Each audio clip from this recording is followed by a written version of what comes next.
He died at a nearby hospital hours later. His family says their main question is how an inmate was able to have an object sharp enough to injure and kill someone while being inside the county jail as well as the court. Shelby County Sheriff Floyd Bonner says changes have already been made to tighten security inside of his jail. Listen. Things can get past a pad search. So we're trying to take it to the next level and to use metal detectors, hand wand scanners, just being more vigilant. 21-year-old Donnie Clay is charged in Bird's death, and at the time of the stabbing, or before that stabbing, Clay was in court preparing to answer to rape charges. He's scheduled to reappear in Shelby County Court this upcoming Monday, and Shelby County Sheriff Floyd Bonner says he also hopes the death investigation for Bird is wrapped up this next week. Andrew? Okay, Cindy Hawkins reporting live for us downtown. Cindy, thank you. Let's move on to 13 children who federal and local authorities say were at risk of human trafficking are safe this morning. We're talking about a 2-day multi-agency operation dubbed Operation Not for Sale. It focused on locating missing children. It was something that had been going on for a while. These children involved range from ages 2 months old to 17 years old. And investigators say these children were previously identified as at risk, and during the 2-day effort last week, 6 teams searched 56 different locations throughout Memphis. Operation Not for Sale is a partnership between the Tennessee Bureau of Investigation, U.S. Marshals Service, Homeland Security, Memphis Police Department, the Tennessee Department of Children's Services. The organization that works to end human trafficking is called Restore Corps. They helped law enforcement in this search to find minors.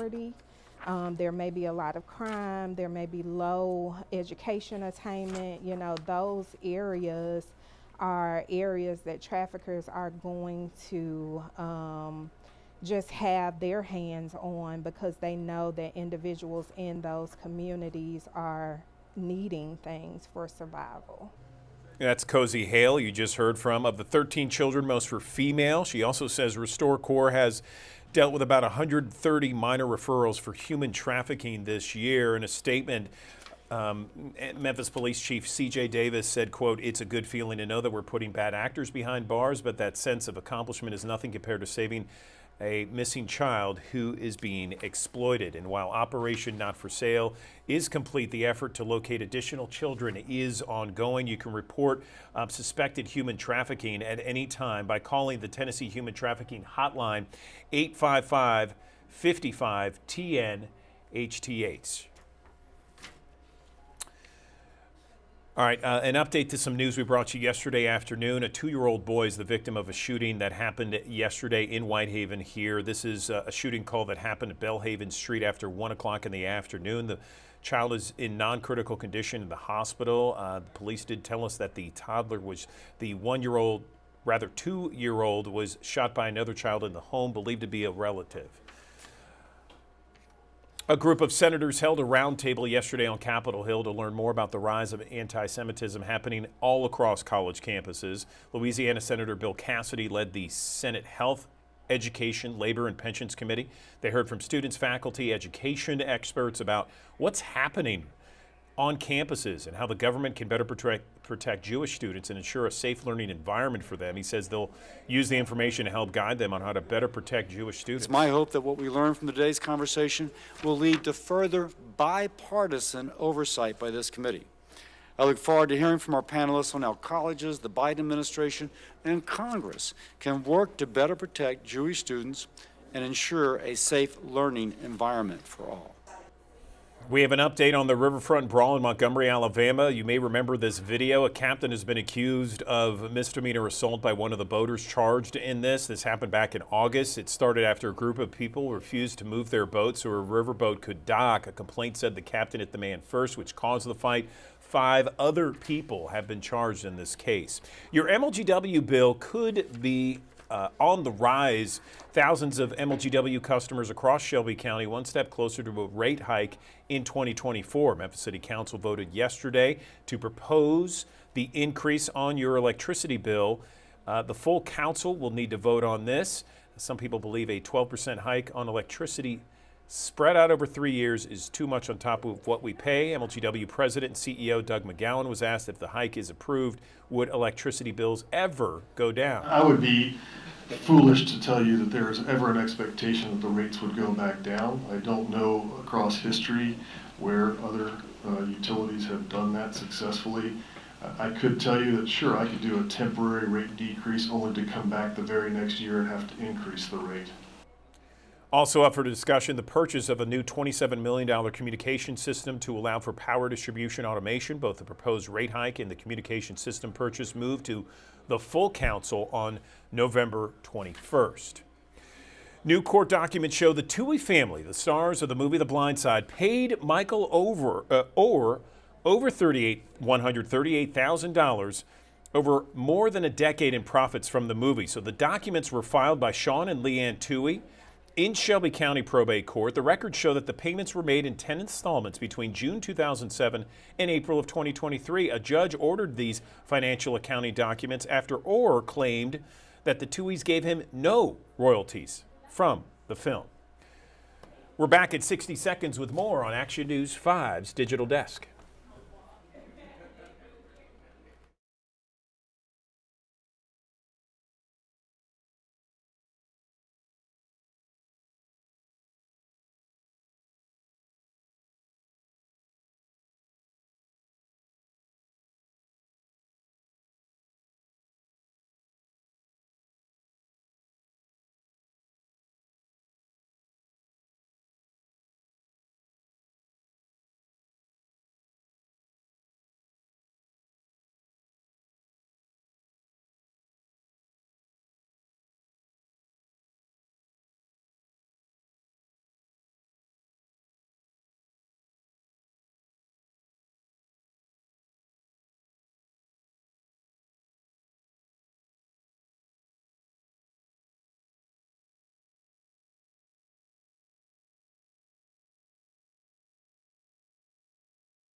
Good morning, everyone. Welcome back to the Action News 5 Digital Desk. We always love talking about food here at Action News 5, and frankly, everybody in Memphis and the Mid-South loves talking about food, but this one is different because we are talking about the best food for under $15. Yes, that means we can go anywhere we want, and we got Jennifer Chandler giving us the scoop on it all. Jennifer, good morning. How are you?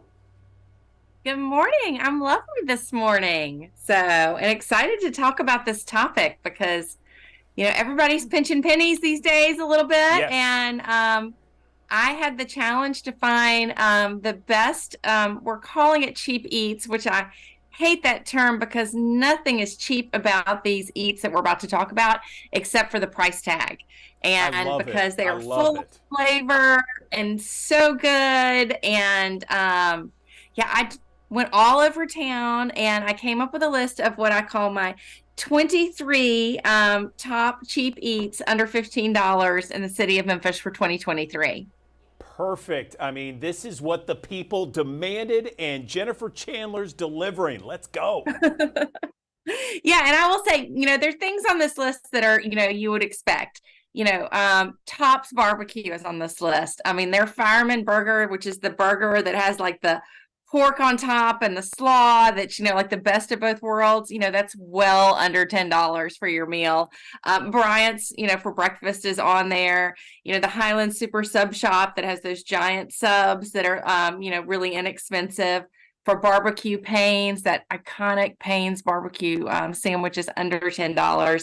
So many things like that. But what I really wanted to focus on today is on things that people may not be as familiar with. So I chose 5 places that we're going to talk about today that are all international cuisines.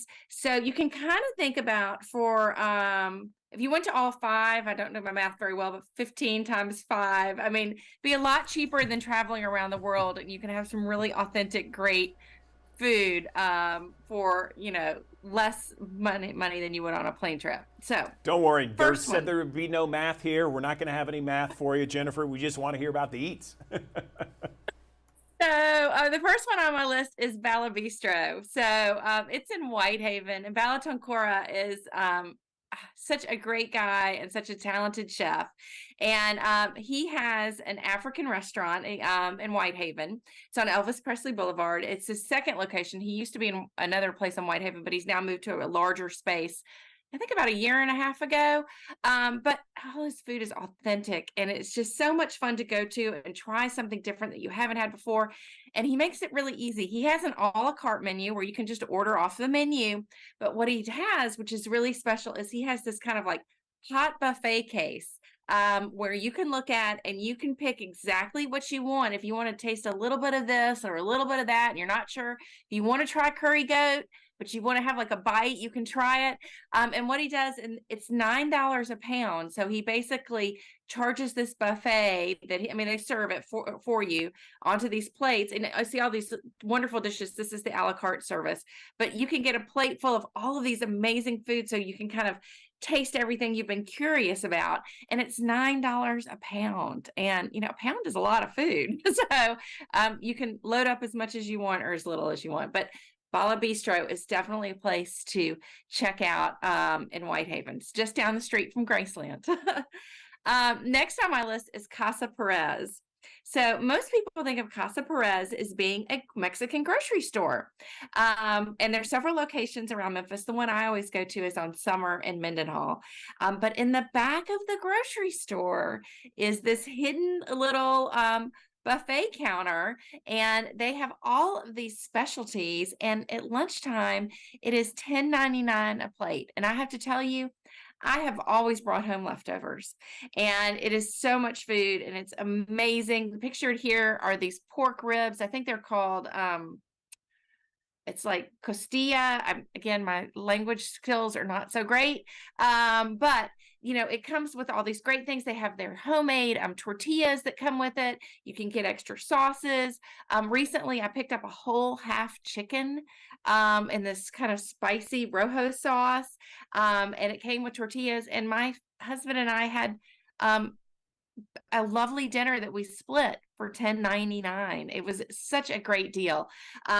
So definitely next time you're near a Casa Perez, look in the grocery store sections. They have a great butcher shop, but go to the back of the store and you will see this buffet line where you can pick out exactly what you want to take home and have a fabulous meal. And you can eat there too or take it home. Next on my list is Castle Restaurant. And this is a Mediterranean restaurant that is just as authentic as you can get. And the woman who owns it, her name is Nada, and she is just so lovely. It is no nonsense in this little shop. It's on Park Avenue, kind of basically at the corner of Park and Getwell, and kind of hidden in this little strip center. It's tiny. A lot of people that I know that frequent there do takeout. I love to go eat there because she's so hospitable and so nice, but everything's served on styrofoam and it's plastic forks.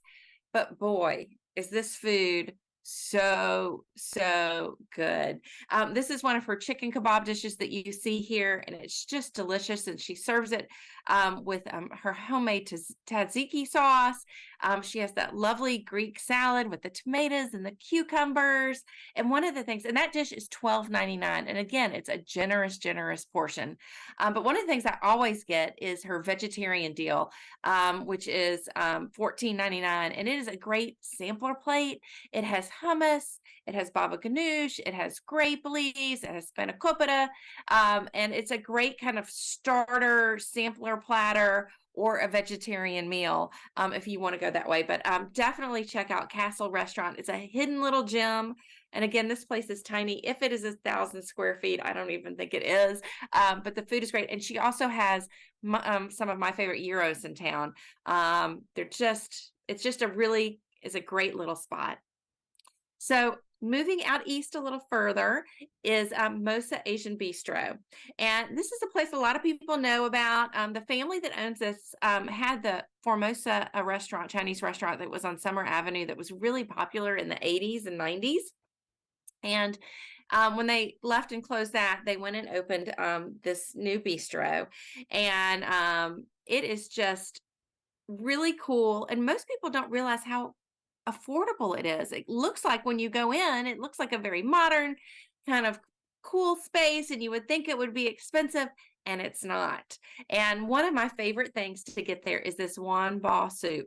And it is basically the Asian version, I call it, of chicken and dumplings. And again, super generous portion. I normally split this. It's $12. It's these wonderful dumplings and the soup. It comes with different sauces and fresh cilantro and scallions, and it has Napa cabbage in it.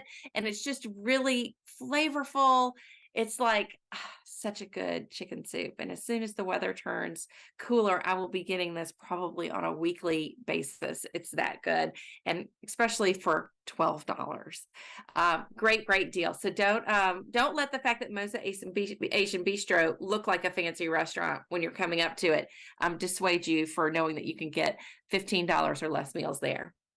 And then last on my list that I wanted to talk about was Sam's Deli. So this is over in Highland in the University of Memphis area. And, the two owners kind of have a diverse background. There's some Indian influences, Korean, and they kind of marry. Their menu has like great sandwiches. Like they have one of my favorite muffalata sandwiches in town. They've got a great, turkey sandwich. But one of the things that they do serve is they have a whole selection of Korean bibimbap bowls. And what I love about them there, it's one of the few places in town that actually does them in the clay. You can see in this clay pot. And that's what makes it so cool is when they cook it in the oven, this pot is like super, super hot, but the rice on the bottom of these bowls kind of sticks to it and it almost gets crispy on the edges. And to me, whenever I go and have a bibimbap bowl somewhere and they're not doing them in these authentic clay bowls, I get really disappointed because it's just a rice bowl. It's not the authentic thing with the crispy rice. So they do it right there. Again, this bowl is $12. I mean, it is a hearty, huge bowl. You will not leave hungry after leaving, enjoying this there. So there's just so many cool things at that restaurant. And you can see all these restaurants, and I have 23 on the list. And there's a good mixture of American cuisine, international cuisine, barbecue. There's just a little bit of something for everybody wanting to have a meal that is full of flavor and absolutely delicious and absolutely fabulous, but cheap on the price tag. That's the only thing that's cheap about these meals. Jennifer, that might be one of the best segments you've ever done. I mean, you have hit on Mexican, you've hit on American, Mediterranean, Asian, and everything's under $15. I can't believe it. They look so good. Yeah, and one of the things that's cool is everybody on this list is a Memphis-owned business. So that's one of the things I made sure to put on. So when you think about Tops, but Tops is a Memphis chain. So, Huey's is on this list, but it's a Memphis original chain. So, but nothing is on this list that is not owned or here in Memphis. So, and that's one of the things that's important too. Jennifer Chandler, I always say you're the best, but man, you really proved it with this list. I love it. I can't wait to post this everywhere because this is what people they're struggling making ends meet, okay? Inflation is too high. We're trying to find cheap eats, and you have nailed it with this list here. I love it. Fantastic job. Appreciate it. And everybody just go to commercialappeal.com/food. I'll give you the last word, Jennifer. Anything else you want to say? No, just go out and support local restaurants and try these things. And, I would say print out this list and have it or tag it somehow. And so when you're sitting there trying to decide where you're going to go for supper or where you're going to go for lunch, go check out one of these places on this list because you'll be enjoying a great meal and supporting a local family-owned business. Already done. We've already printed it out. Can't wait. Jennifer Chandler, thank you. Bye.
Good morning. Welcome back to the Action News 5 digital desk. I want to show you something from the latest edition of the Memphis Magazine. This is something that caught my interest.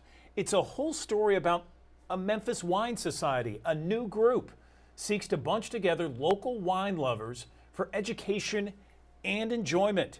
And joining me now to talk about this wine society, the author of that article in Memphis Magazine, Sam Chichi, joining us on the Action News 5 digital desk. Sam, you had the plum assignment to hang out with the folks over at the Wine Society. Tell me more about this group. How are you?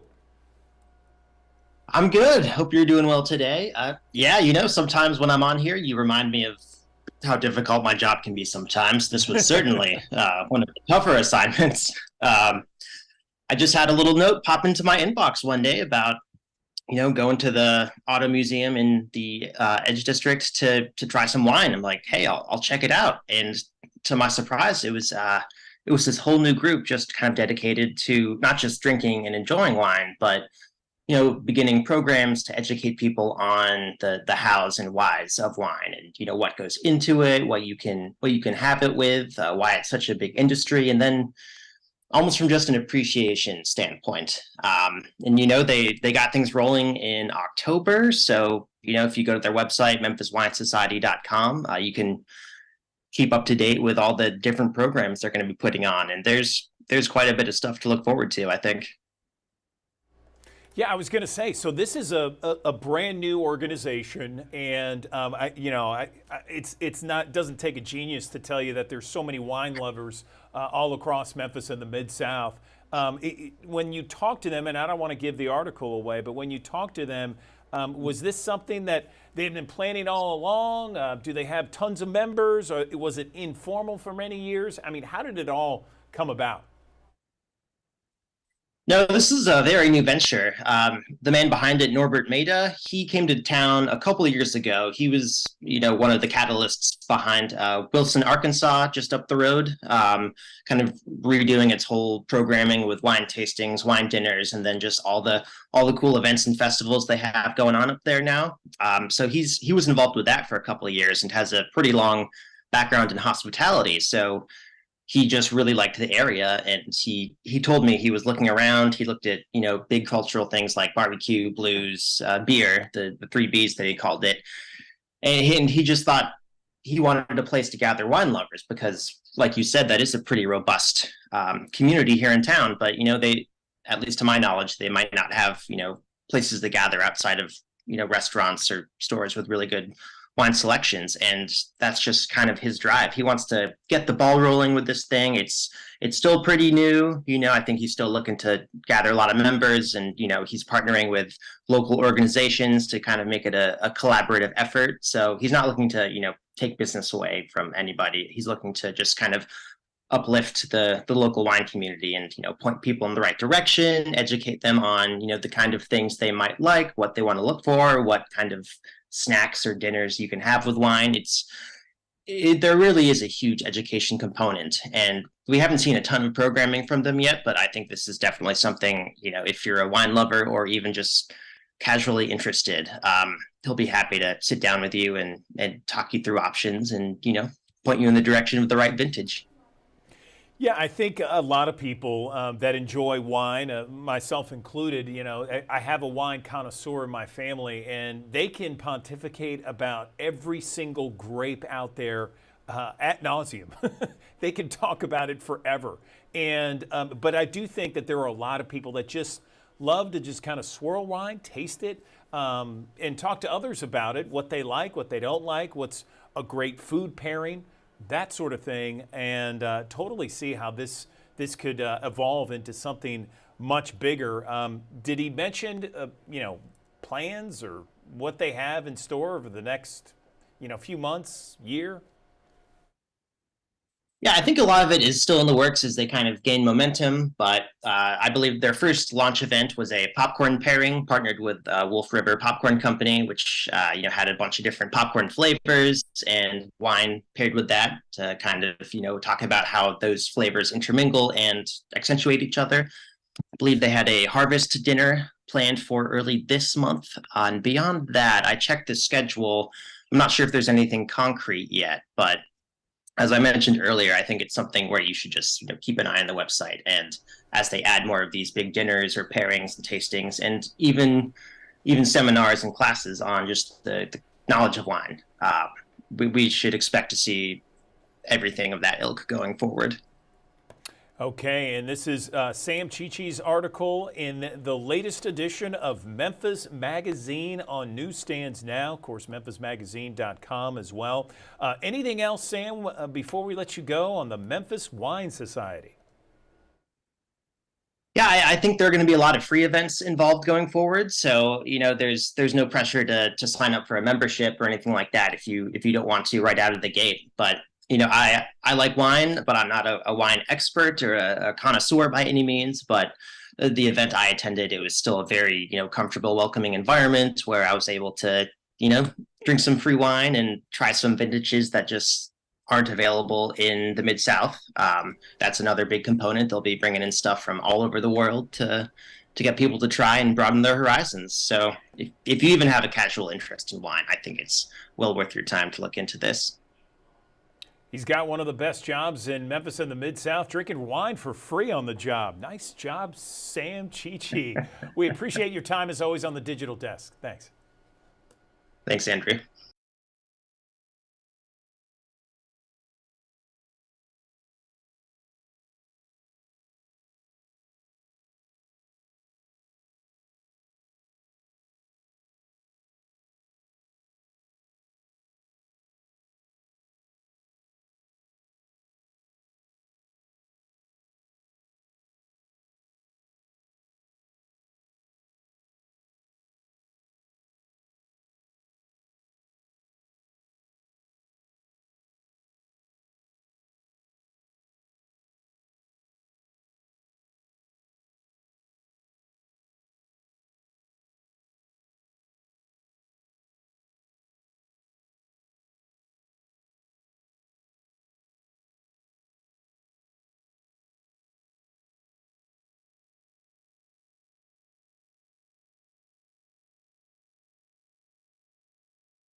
Well, life is full of transitions, isn't it? I mean, you think about it. Throughout your life, no matter what season, big or small, we're constantly going through transitions. Some are planned, others are unexpected. No matter how they happen, it can be challenging for us. It could be anything from getting married, moving to a new house, a new job, thinking about retirement, going into retirement. So how do we handle this the best way possible? Let's bring in someone, an expert, who can really kind of help us with life's transition. I'm joined now by licensed professional counselor Elizabeth Drain. She's with Methodist Le Bonheur Healthcare to talk more about life's transitions and how to handle them. If you had the best piece of advice, Elizabeth, the number one piece of advice when people are going through transitions, what would it be first and foremost? Good morning. Good morning. How are you? Doing well, thank you. First, most importantly, I would like to say it's very important to understand that, different transitions, everyone handles differently, depending on one's personality, coping mechanism, support system. All of those things make a difference in terms of how you handle life transitions.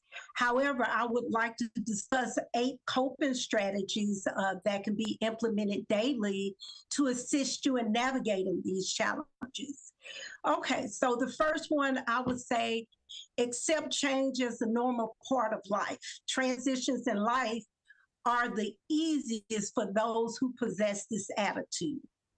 I would also recommend identifying and express your feelings. While trying to push away feelings or fear and anxiety is normal, acknowledging them can help you get over them faster and make them real by writing them down and taking the time to reflect on them. You can reduce these influences over you by acknowledging and expressing these emotions. So let me ask you what you said off the first one, Elizabeth. You mentioned change is a normal part of life. You know, there's so many people out there that says, I don't like change. I like doing what I'm doing right now. I don't want to change. Where do people have the most problems when it comes to transitions? Is it something that they're dealing with before the transition, the thoughts in their head before actually doing it, or is it something else? I would say it's probably a combination of all of those things. You know, we're most comfortable with things that we're familiar with.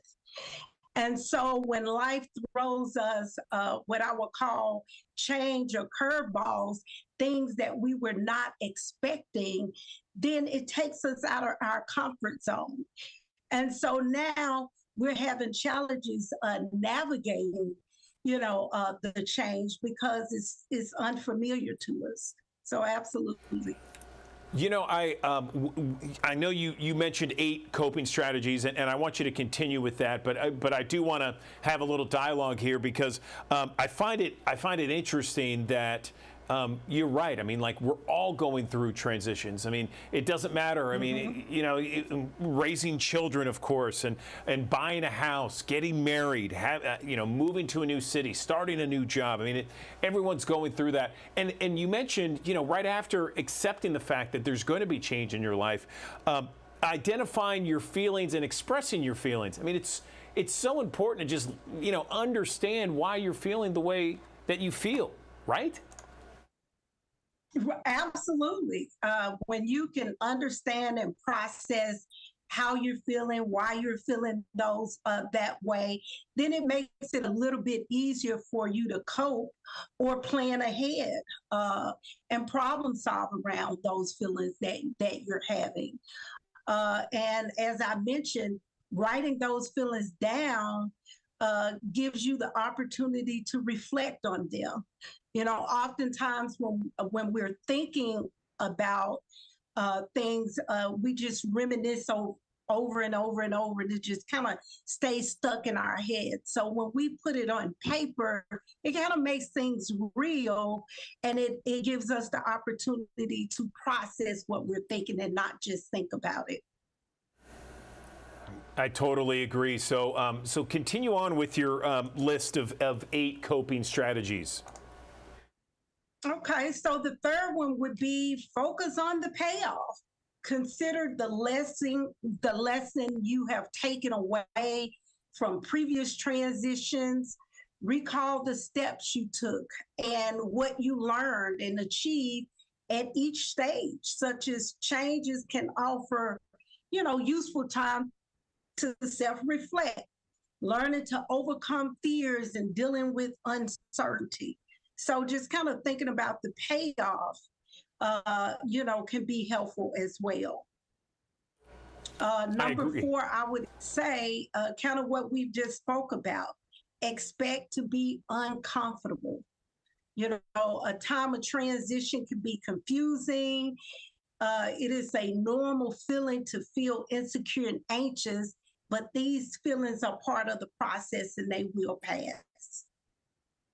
Absolutely. Number 5, I think it's a really big one.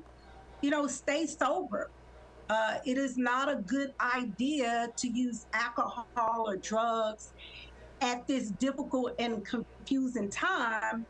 It might make things even more challenging. So I think it's very important to manage, you know, your alcohol consumption or drug use during this time. Yeah, staying sober. I want to hit on that too because you know, a lot of times people are so nervous. They're you know, concerned about the transition, wanting it to go so well. They're nervous. They might have a drink or 2 or 3, and suddenly, you know, they're not sober, and so their thinking is you know, a little bit off base.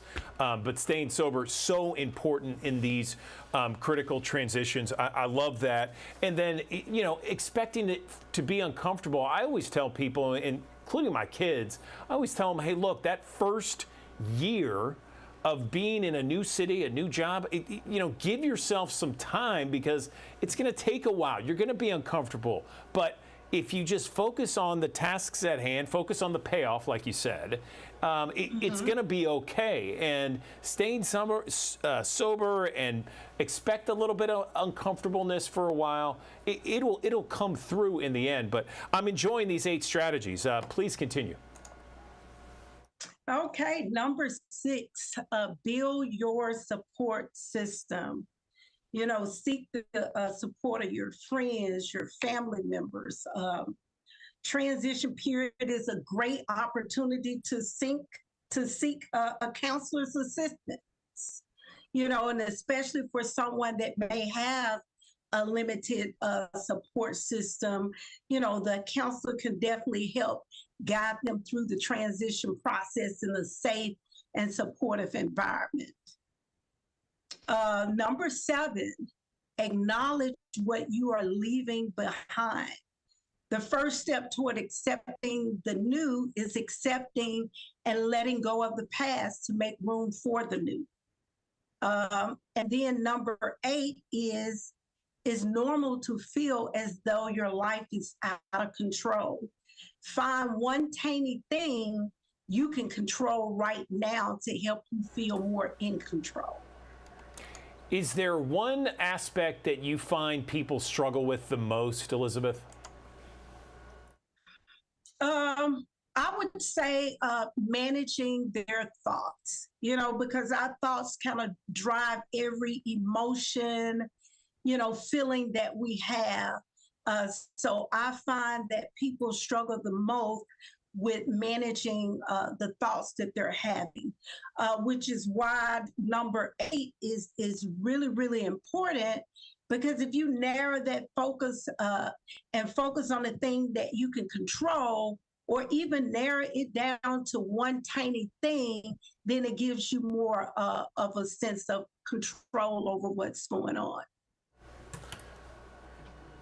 You know, I love the list of 8. Is there a place where people can find that list and maybe some other helpful hints online? Well, yes.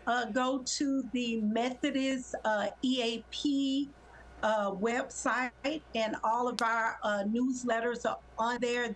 This was this month's newsletter, so they'll be able to access this information on there. Okay, and what is the web address? Methodist Healthcare Employee Assistance Program.org. Okay, so methodisthealth.org. Gotcha. All right. Well, listen, Elizabeth Drain, I really appreciate your time. Thank you for laying it out for us, some of the issues that some people have when it comes to getting through those transitions in life. I think it really helped people to just kind of talk about it and let people know that, hey, this is a part of life. This is something that everyone goes through, and here's a way to handle it effectively. Thanks very much. All right. Thank you.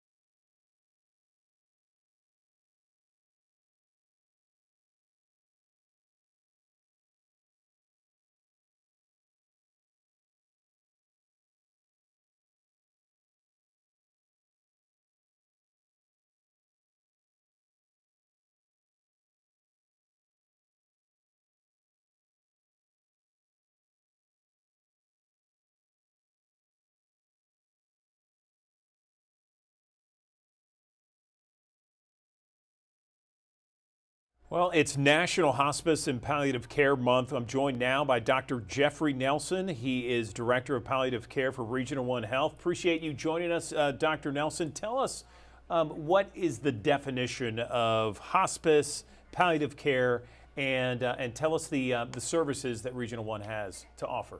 Yeah, absolutely, and thanks for having me. And happy Hospice and Palliative Care Month, everybody. Thank you for asking this question. I think it's important to differentiate between hospice and palliative care specifically. We'll start with hospice. It is a type of care for people who are likely to have 6 months or less of life due to a advancing terminal illness. In hospice care, I'm sure a lot of us have had loved ones receive hospice care. You may have a loved one receiving hospice care right now. Is really dignity and comfort-oriented care in which we don't worry about traditional life-prolonging treatments because they may be too painful, they may be too intensive, or be leading to more suffering. What we do focus on is how do you feel in the moment? How do you feel today? How do we maximize quality of life for you and your family? And so it's also an insurance benefit, and it brings a certain amount of resources to a home, to a nursing facility, to wherever the location that the person is. Palliative care, on the other hand, is much more broad, and it really is quality of life focused care for anybody, any age, any stage of an illness that has an illness that is going to be chronic and affect their quality of life. So I think the classic instance is someone with a cancer that may lead to pain, may lead to nausea and vomiting from chemotherapies, et cetera, et cetera. But we work with people with whatever illness and try and maximize how they feel, while other specialists help minimize their disease. Gotcha. Dr. Nelson, thank you for letting us know the differences there. I would assume there's a lot of similarities as well. Can you go over that? There are the through lines, and I think this goes for all doctors, I hope, but I just get to focus on this, is we really work to celebrate who the human is. It's not an illness with a person attached to it. It's a person that happens to have an illness. And we really try to use medicine to get you back to what is sacred to you, what makes you the person that you are. Also, our focus is really on communication. Any of you that have been in the hospital or the clinic know there can be a lot of complex information thrown at you. We in the palliative care side really try to focus on how do we simplify that, not simplify, but how do we put that in a package that is understandable for someone without a medical background. Gotcha. Okay. And tell us about Regional One and the various services you provide there. Absolutely. I love to talk about Regional One. We are a new service here. We started palliative care here July of last year, July of 2022. And that was with a very generous donation from a Community Foundation of Greater Memphis. So shout out to them. Regional One, as we all know in this area, is the trauma center. And so it changes how palliative care works because about 55 to 60% of patients we see in the hospital as a palliative care team are people that have had a life-changing traumatic injury. And so it's a lot different than someone that has had a long illness course and time to adjust and hopefully time to cope with it. In these instances, it's the worst day of your life. Life is not going to look the same. And we try and help patients and families navigate that process and make decisions about care that, again, are based on the person. What do you want people to know about palliative care and hospice care this month, Doctor? I think first off, don't be scared if someone says, we want you to talk to palliative care. We are not hospice. It doesn't mean that we're coming to have the end of life talk. It means that we want every resource to support you as much as possible. I think another important thing is as we learn more about this type of supportive care, we are seeing in scientific studies that people of all illness types benefit either from living longer with the addition of palliative care or at the very least having a better quality of life, less depression, less physical symptoms while they get traditional medical treatment. Okay, and can you offer a place online where people can get more information about both?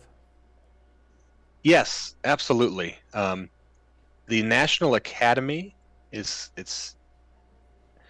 aahpm.org. That's the American Academy of Hospice and Palliative Medicine, aahpm.org. Or another great place to start is the Center to Advance Palliative Care. So that is capc.org. All right, Dr. Jeffrey Nelson, Director of Palliative Care, Regional One Health. We appreciate your time this morning. Thanks so very much for enlightening us on the differences and the similarities with hospice and palliative care. Thank you. Thank you for the opportunity. Have a great day.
We're shining bright here on the Action News 5 digital desk because we're joined by Talisa Franklin at WAVN The Trend, and she's got some fun things happening on the calendar today.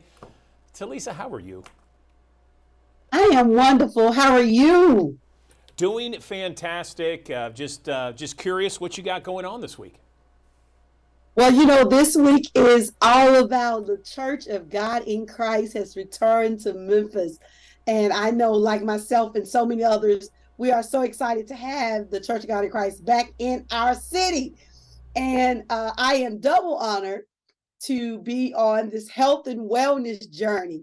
And so many people know the Church of God in Christ is all about the global health and wellness. And so I want to invite people out. Not only will you have a great, amazing worship services, but more so the health and wellness fair that is taking place on this week as well. I have the pleasure of being on two of the panels. So there's a panel will be on Wednesday and Thursday, and I'll be talking on some health and wellness. Definitely stop by my booth as I share more about health and wellness. And it's going to be a great time this week, not only having worship service and prayer, but also showing how we can continue to let the saints stay healthy. And so I'm excited about all this week, y'all. It's the Church of God in Christ. And welcome back home, y'all, that you're back home in your rightful place here in Memphis, Tennessee. I love it. And look at all those resources and information available. I mean, suicide prevention, mental health, substance misuse, health insurance, all that stuff's free, right?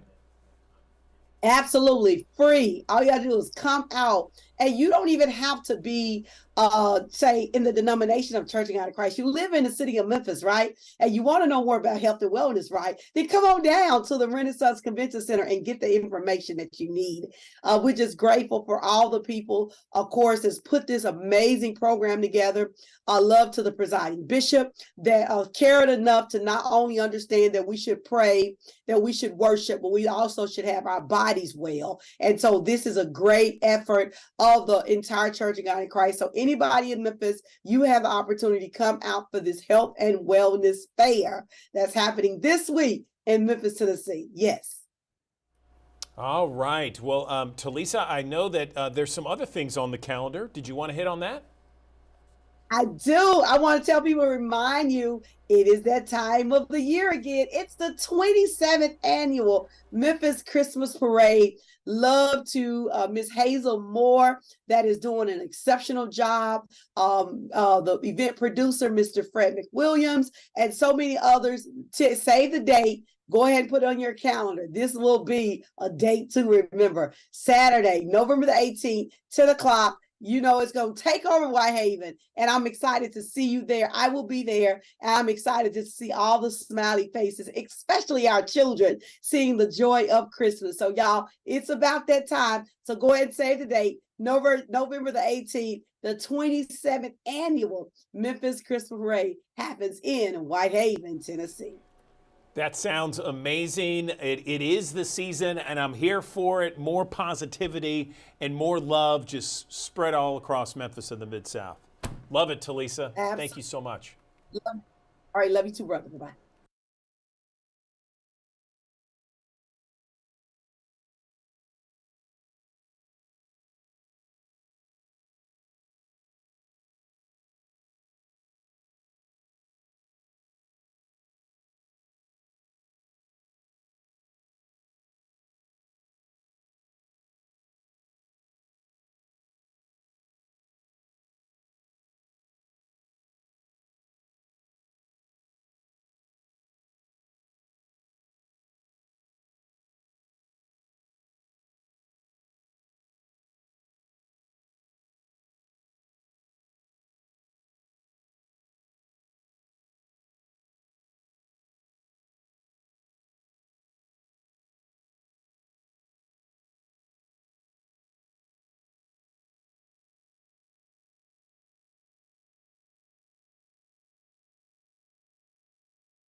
Good morning, everyone. Andrew Douglas here in the Action News 5 Digital Desk. Did you know that November is National Adoption Month? I wanted to share the opportunity here to talk a little bit about how amazing adoption is all throughout the U.S., certainly here in Memphis and the Mid-South.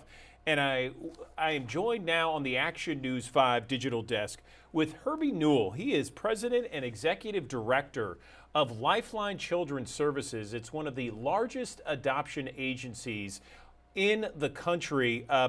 Herbie, good morning to you. Tell us about Adoption Awareness Month and what it means for adoption agencies all across the country. Good morning.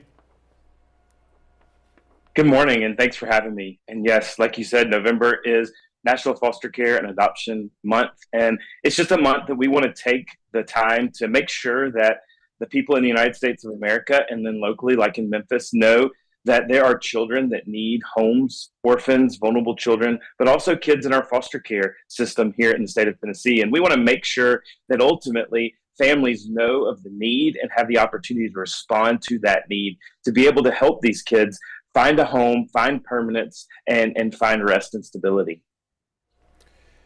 You know, my wife is adopted, and Herbie, and she's one of the best cases I've ever seen when it comes to adoption. And you know, with people and parents and families kind of struggling to have that kind of adoption or having children, adoption is such a great option for so many out there. Can you talk about the need and on both sides of the issue?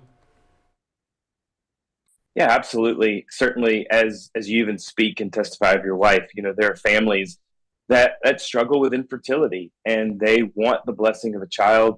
They want to bring a child into their home that they can raise and love and care for and nurture. And so there's that side of it that there are families that desperately want. But then there's also the need side, where there are children around the world. UNICEF says between 140 and 153 million orphans in the world that ultimately need permanence. They need a home. They need stability. There's 500,000 kids right here in the United States in foster care that need a place to call home. There's a need for a family. There's a need for someone and a place to belong. But then also we know right now, even in our country, as there are women that have unwanted, unintended, unplanned pregnancies that at times need someone to come alongside of them and take care of that child, to bring that child into their home. And what I would just say is, you know, and your wife, of course, is a great testimony of that. The way that we help is by wrapping our families around these children, because families are the very fabric of what make a great city, what make a great nation, what make a great world. We need families that are helping children become strong, becoming citizens, are becoming folks that ultimately understand the values of their family and take those values and change the world. Herbie, do you have any numbers from Tennessee with regards to adoption? Because I know the need is great here. Yeah, certainly. I will say, first of all, there are about 8,000 kids in foster care in Tennessee. So there's a great need for foster families and for adoption in the state of Tennessee. Obviously, Memphis, as well as Nashville and Knoxville, are some of the bigger areas where you see the concentration of those children.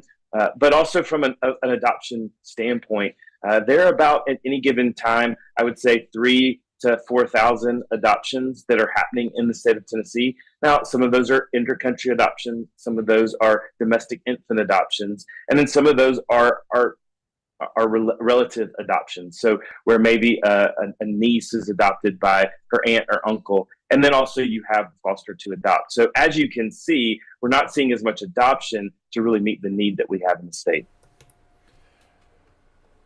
You know, we hear a lot about some of the older kids that are in foster care because a lot of families want, you know, younger children to adopt, but some of those older kids, can you talk about the need there for some of the teens that are in foster care?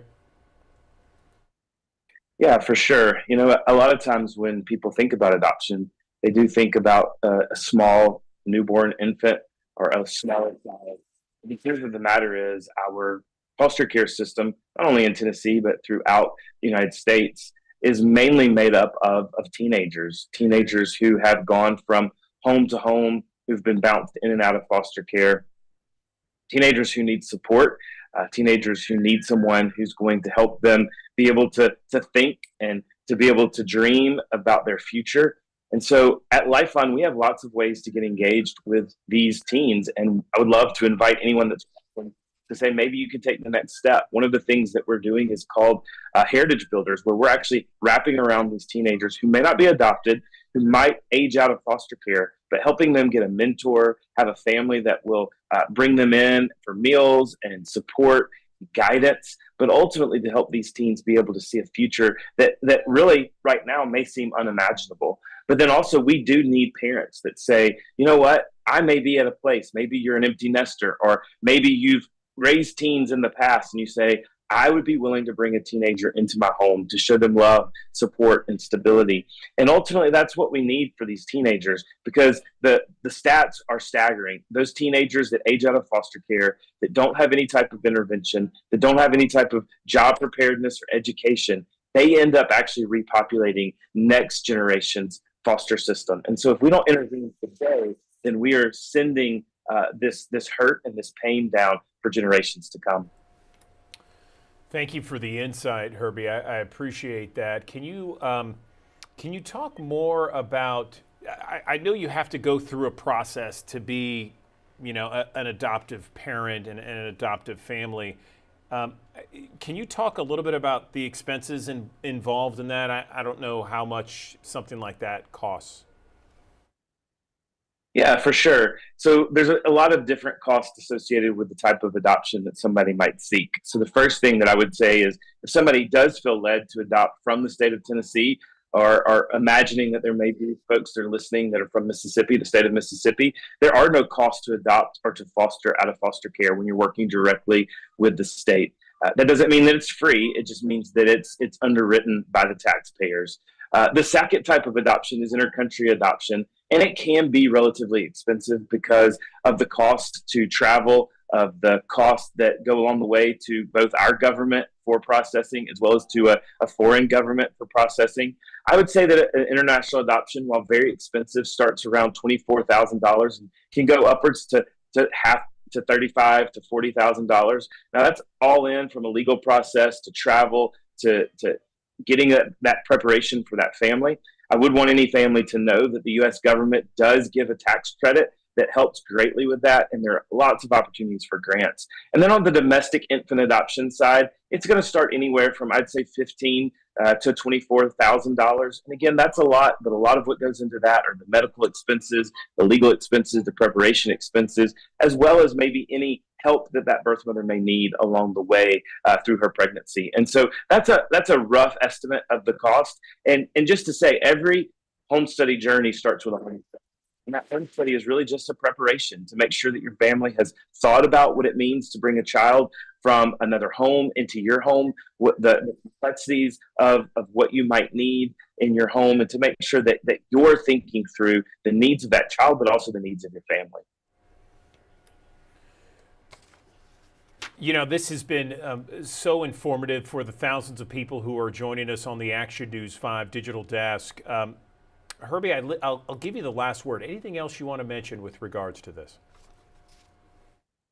Yeah, I would also just cry out to the churches in the greater Memphis area that ultimately, as a ministry, Lifeline believes that what these children need is the body of Christ getting rallied. We have churches all throughout Tennessee, and if those churches would be mobilized and engaged, the truth of the matter is those kids in Tennessee right now, 8,000 to 9,000 kids in foster care, they could find a home if our churches were mobilized. And so, pastor, church member, I just want to encourage you, let's get our churches engaged. Let's get them ready and mobilize this adoption month to really be able to have a place, to have a home, to find mentoring, to find care, to find hope. And then certainly last but not least, if anybody's wants some more information or wants to go further, they can always visit our website at lifelinechild.org. Again, that's lifelinechild.org, or on social media at Lifeline Child. Okay, Herbie Newell, we really appreciate you talking with us, Lifeline Children's Services, about National Adoption Month. Thanks so very much, and God bless all the work that you are doing. Appreciate it. Absolutely. Thank you so much. Thank you. Okay. Herbie Newell there with Lifeline Children's Services. We're going to take a short break here on the Action News 5 digital desk, and we're going to be back in 60 seconds with your full forecast as we take a look at the 7-day forecast here on Action News 5. See you in 60 seconds.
Thanks for joining us here on the Action News 5 digital desk this morning. Rain showers gradually tapering off, and there will be a little bit of a rebound in temperatures as we go through the day ahead. Temperatures trying to get back towards the upper 50s, near 60 degrees. Rain showers tapering off as our frontal boundary works its way farther to the south. It's all thanks to that Pacific moisture that is still flowing up and over the boundary as it makes its way across portions of Louisiana, Texas, Mississippi, Alabama, and as well as Georgia. And even for us, we're still dealing with that moisture, and it's going to linger overhead as we stay locked in with the northeasterly breeze. That's going to keep us underneath clouds and maybe occasionally some spritz and sprinkles here as we head through the next little bit. But that moisture pool is still going to bring some better chances for rain, especially in drought-stricken areas to the south of us.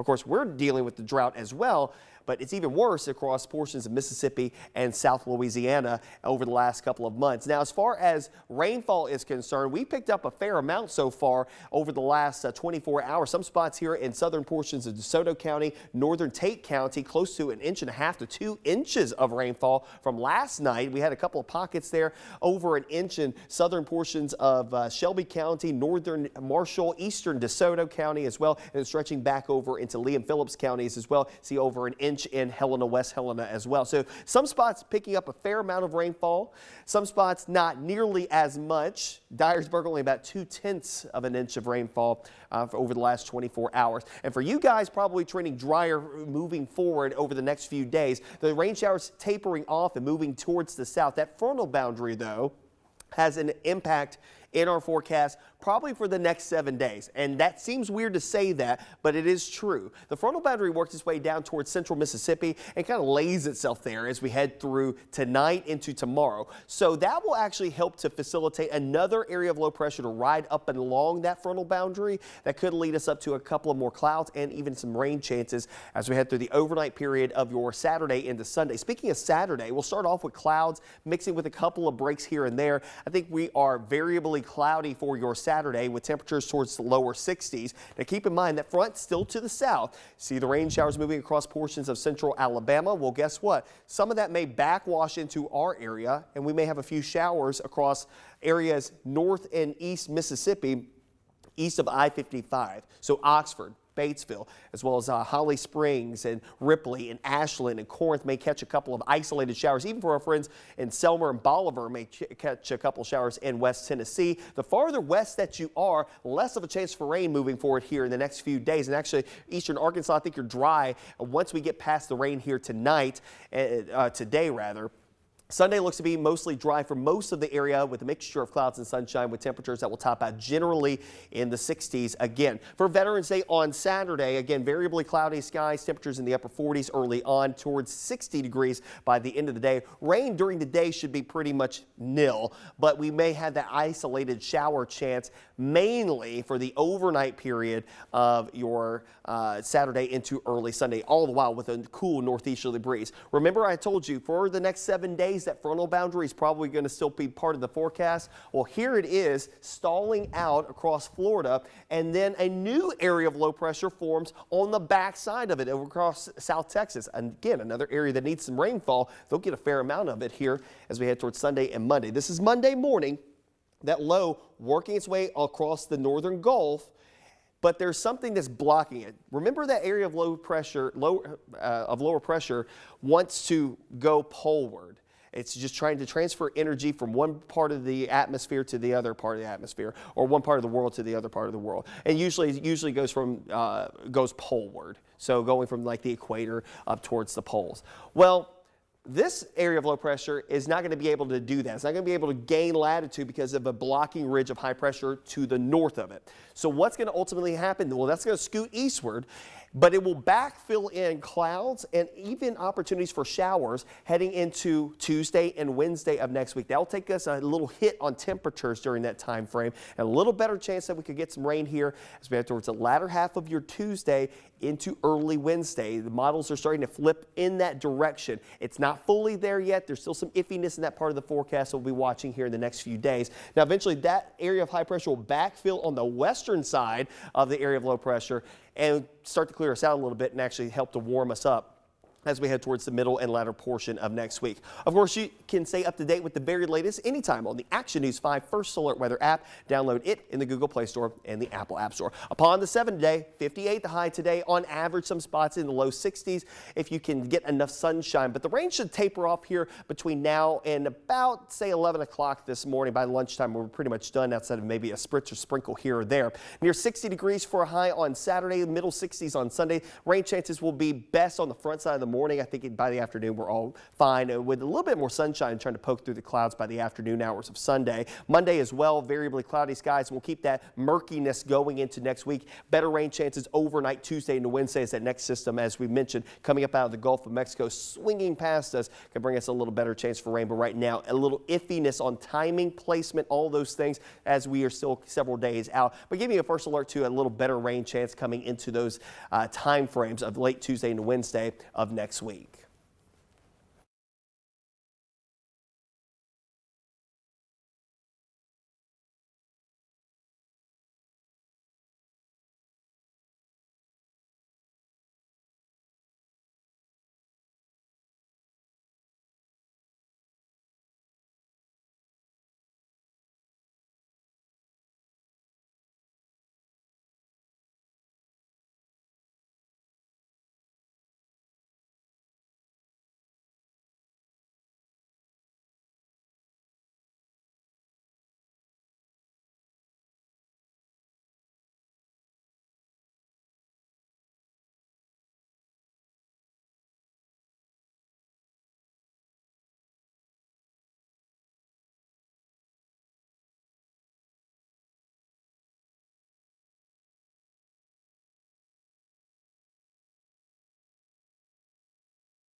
All right, back here in the Action News 5 digital desk, a 46-year-old man is charged after investigators found drugs in his vehicle when he came to pick up a student at Alcorn Central Middle School. This is Greg Sorrell, arrested back on November 2nd. The school resource officer said Sorrell smelled like marijuana when he came to pick up a student. His vehicle was searched. The deputy found a gun, 1.2 pounds of pot, 3 grams of cocaine, and 21 grams of meth inside. 3 days after news hit that the Poplar Plaza location of the Shelby County Clerk's office was shutting down, we're finally hearing from Shelby County Clerk Wanda Halpert. Action News 5's Bria Bolden has more on why that location is now closed and what comes next. After 3 days of calls, emails, and requests for answers from Shelby County Clerk Wanda Halpert, hello, everybody. we're finally hearing from the clerk herself. Whether or not we may have gotten behind on a rent or two, that's a different issue. We were not evicted. Monday, a statement posted to social media by Shelby County government stated the Poplar Plaza clerk's office was closing due to unpaid rent, but never mentioned eviction. It is not the duty of a different elected official to intervene, whether it's in the mayor's office, the trustee's office, the assessor's office, but there's been a lot of intervention here. When you look around at our facilities, This is embarrassing.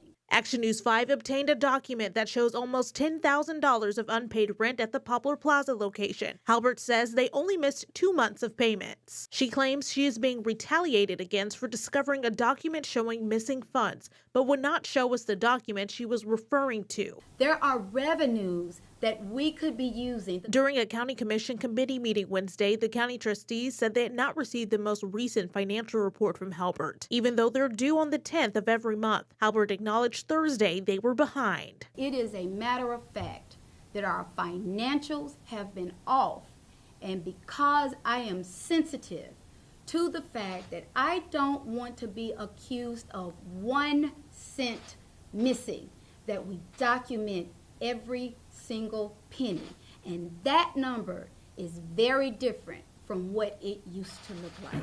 So what's next? Halbert says the plan is to move into another location in Poplar Plaza across the parking lot from the previous location, but did not say when. And at the end of this news conference, Clerk Wanda Halbert told reporters she had not spoken to Shelby County Mayor Lee Harris for some time, invited him to sit down, go through the financials of the clerk's office. She also asked why it took so long for her to reply about the Poplar Plaza closing. She said she had a private family situation.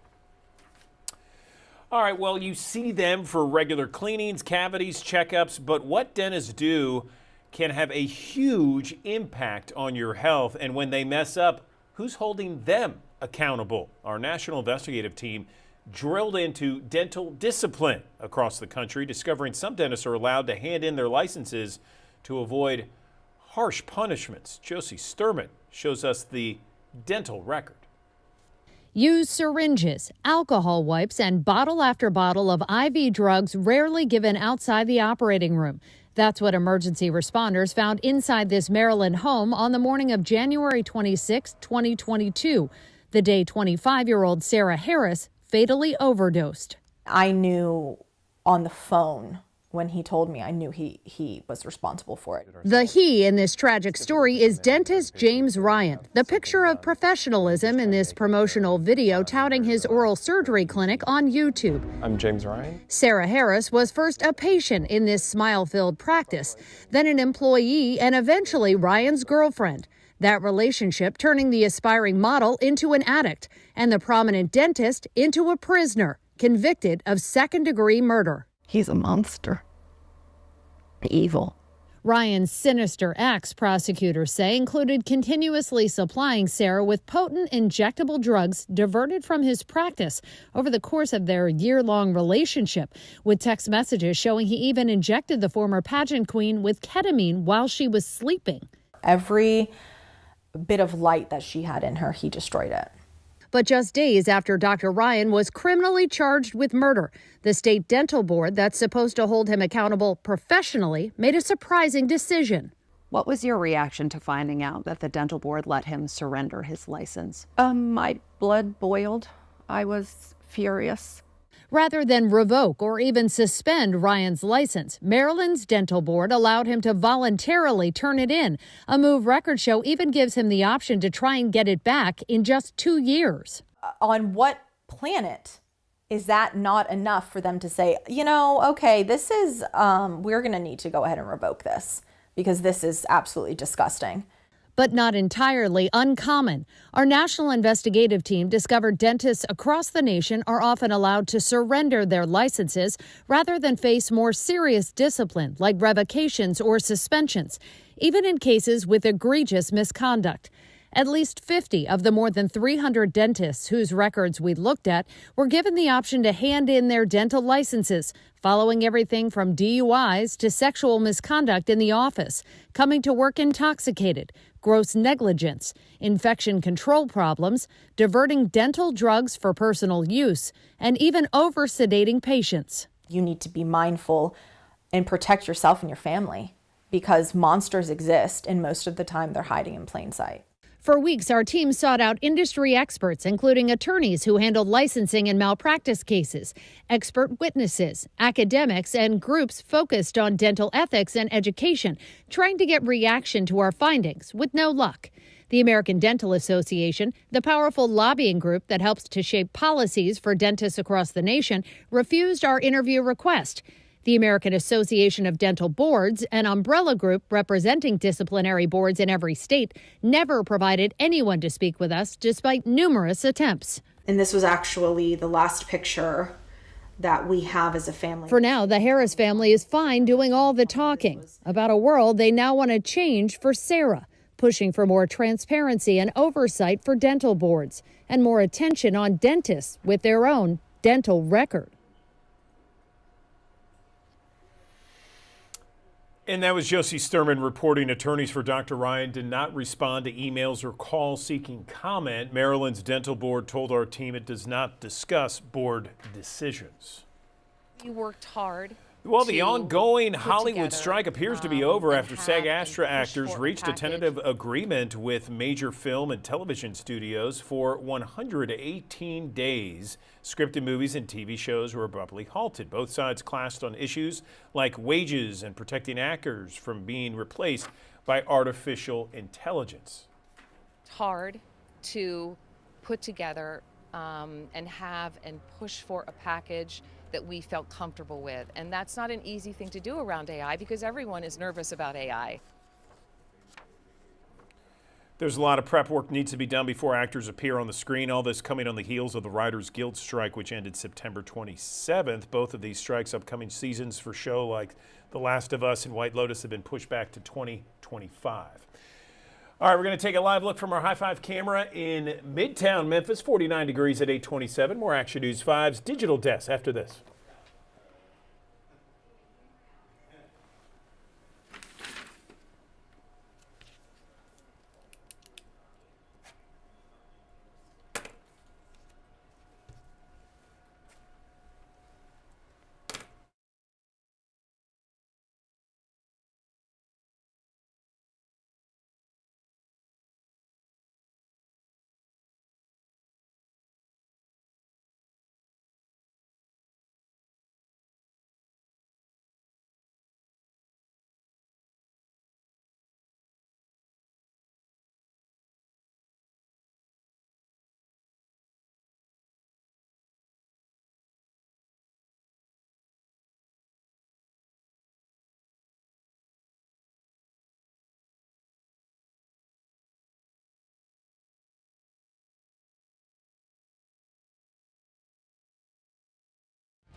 Thanks for joining us here on the Action News 5 digital desk this morning. Rain showers gradually tapering off, and there will be a little bit of a rebound in temperatures as we go through the day ahead. Temperatures trying to get back towards the upper 50s, near 60 degrees.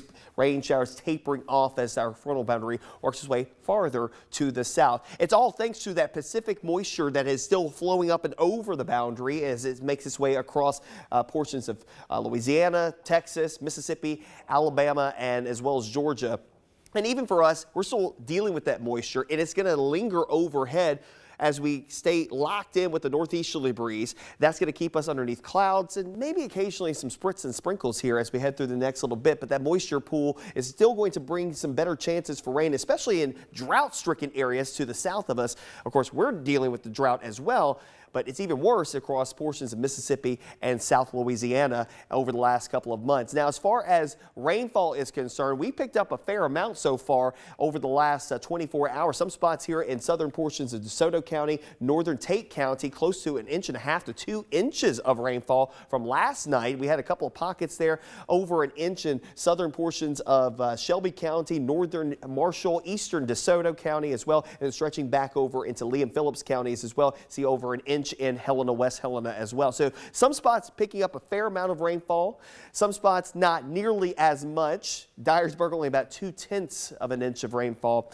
for over the last 24 hours. And for you guys probably trending drier moving forward over the next few days, the rain showers tapering off and moving towards the south. That frontal boundary though has an impact in our forecast probably for the next 7 days. And that seems weird to say that, but it is true. The frontal boundary works its way down towards central Mississippi and kind of lays itself there as we head through tonight into tomorrow. So that will actually help to facilitate another area of low pressure to ride up and along that frontal boundary that could lead us up to a couple of more clouds and even some rain chances as we head through the overnight period of your Saturday into Sunday. Speaking of Saturday, we'll start off with clouds mixing with a couple of breaks here and there. I think we are variably variably cloudy for your Saturday with temperatures towards the lower 60s. Now keep in mind that front still to the south. See the rain showers moving across portions of central Alabama. Well, guess what? Some of that may backwash into our area, and we may have a few showers across areas north and east Mississippi, east of I-55. So Oxford, Batesville, as well as Holly Springs and Ripley and Ashland and Corinth may catch a couple of isolated showers. Even for our friends in Selmer and Bolivar may catch a couple showers in West Tennessee. The farther west that you are, less of a chance for rain moving forward here in the next few days. And actually, eastern Arkansas, I think you're dry once we get past the rain here tonight, today rather. Sunday looks to be mostly dry for most of the area with a mixture of clouds and sunshine with temperatures that will top out generally in the 60s again. For Veterans Day on Saturday, again, variably cloudy skies, temperatures in the upper 40s early on towards 60 degrees by the end of the day. Rain during the day should be pretty much nil, but we may have that isolated shower chance mainly for the overnight period of your Saturday into early Sunday, all the while with a cool northeasterly breeze. Remember, I told you for the next 7 days that frontal boundary is probably going to still be part of the forecast. Well, here it is stalling out across Florida, and then a new area of low pressure forms on the back side of it over across South Texas. And again, another area that needs some rainfall. They'll get a fair amount of it here as we head towards Sunday and Monday. This is Monday morning. That low working its way across the northern Gulf, but there's something that's blocking it. Remember that area of low pressure, lower pressure wants to go poleward. It's just trying to transfer energy from one part of the atmosphere to the other part of the atmosphere, or one part of the world to the other part of the world. And usually goes poleward. So going from like the equator up towards the poles.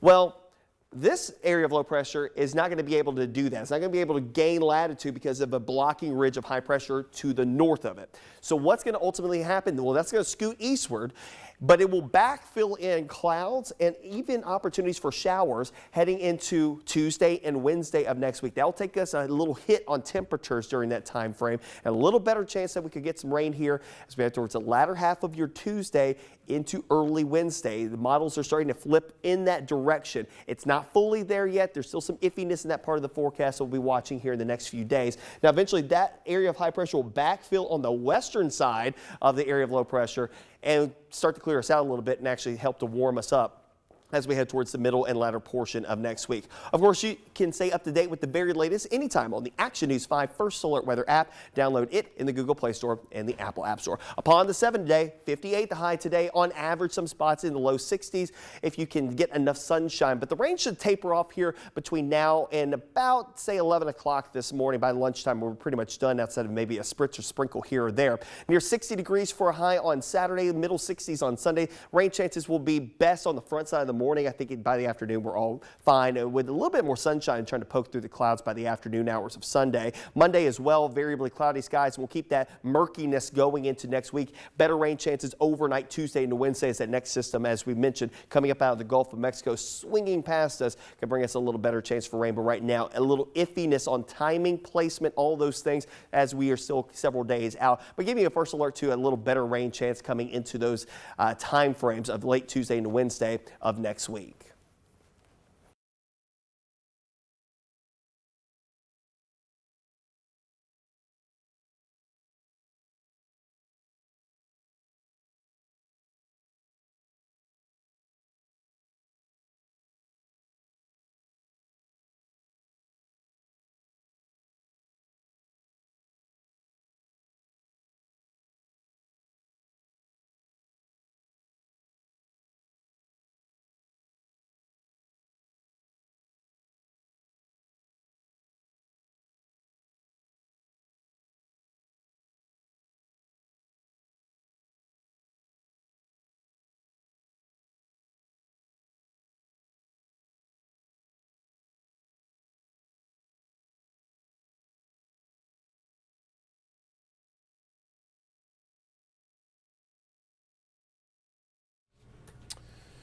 Back now on the Action News 5 digital desk. Clouds cover Midtown Memphis, as you can see right now at 8:35, 49 degrees. We'll be talking more about the forecast and when we will see the sunshine. Coming up with meteorologist Patrick Ellis.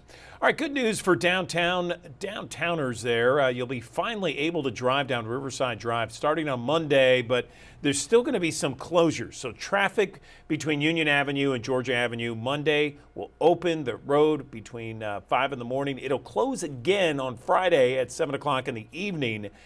It'll close for the weekend until, again, 5 o'clock on the next Monday morning. Riverside Drive closed way back in February to accommodate construction for Tom Lee Park. The original plan, according to Memphis River Parks Partnership, was to reopen by July 1st and then by Labor Day. But, of course, that was months ago, and finally it is now reopening. Sickle cell disease is a genetic blood disorder that impacts more than 100,000 Americans. 1 in every 365 African American babies born today will be born with this disease, and 1 in 13 will carry the sickle cell trait. The disease can cause extreme pain throughout a person's body. It was the subject of my Best Life report, showing you how researchers are on the edge of a breakthrough. Danielle Lee's adventurous spirit shines through, but behind the smiles of this aspiring actress, unimaginable pain. I went from like screaming, crying, please don't let me die, to not caring if I died. I just wanted the pain to be over. Danielle was diagnosed before birth with sickle cell disease. Abnormal hemoglobin makes red blood cells rigid and shaped like sickles. These cells die early, leading to a chronic shortage of healthy red blood cells, which are essential for carrying oxygen throughout the body. So the blood basically doesn't go to where it should be. So the oxygen doesn't go to potential parts of the body. It causes severe pain in the bones. It can impact a patient's heart, lungs, eyes, and even cause strokes. Cleveland Clinic children's oncologist Rabbi Hannah says medications can relieve some of the symptoms. Chemo also helps. Bone marrow transplants work when they're not rejected. But now a one-time gene editing cell therapy modifies a patient's own blood-forming stem cells to correct the mutation responsible for sickle cell disease. We attach the patient to an apheresis machine that's able to separate the stem cell from the red blood cells from the plasma. Once the stem cells are collected and sent to the lab for gene editing, patients undergo chemo to destroy their remaining bone marrow. Then the editing stem cells are infused back into the body. The cells, they can go to their bone marrow and they start to build their house that will produce new white blood cells, new red blood cells. Results show new white blood cells in patients at 4 weeks with no severe adverse effects. The patients have also been free of sickle cell disease pain attacks for an entire year. Danielle was one of the first in the CRISPR gene editing clinical trial. I have so much more energy, thank God. Living the life she dreamed of, pain-free. The average life of a sickle cell patient is in the mid-40s. Doctors hope the CRISPR gene editing technology will change all that and allow patients to live a long, pain-free life. The Ruby clinical trial aims to enroll 40 more patients ages 18 to 50 with severe sickle cell disease. With ways to live your best life, I'm Andrew Douglas, Action News 5. In less than 2 weeks, Feed the Needy will deliver more than 285,000 pounds of food to Memphis families in need this holiday season. It's a yearly effort to help families put food on their table when money is tight. We got an inside look at how Feed the Needy stuffs the food boxes with 60 pounds of food. And so far, volunteers have already packed up 2,000 boxes. They still have 2,000 boxes more to go. Special to come out and help because it's a lot of people that are less fortunate. Around the holidays, they don't have family, they don't have food to eat.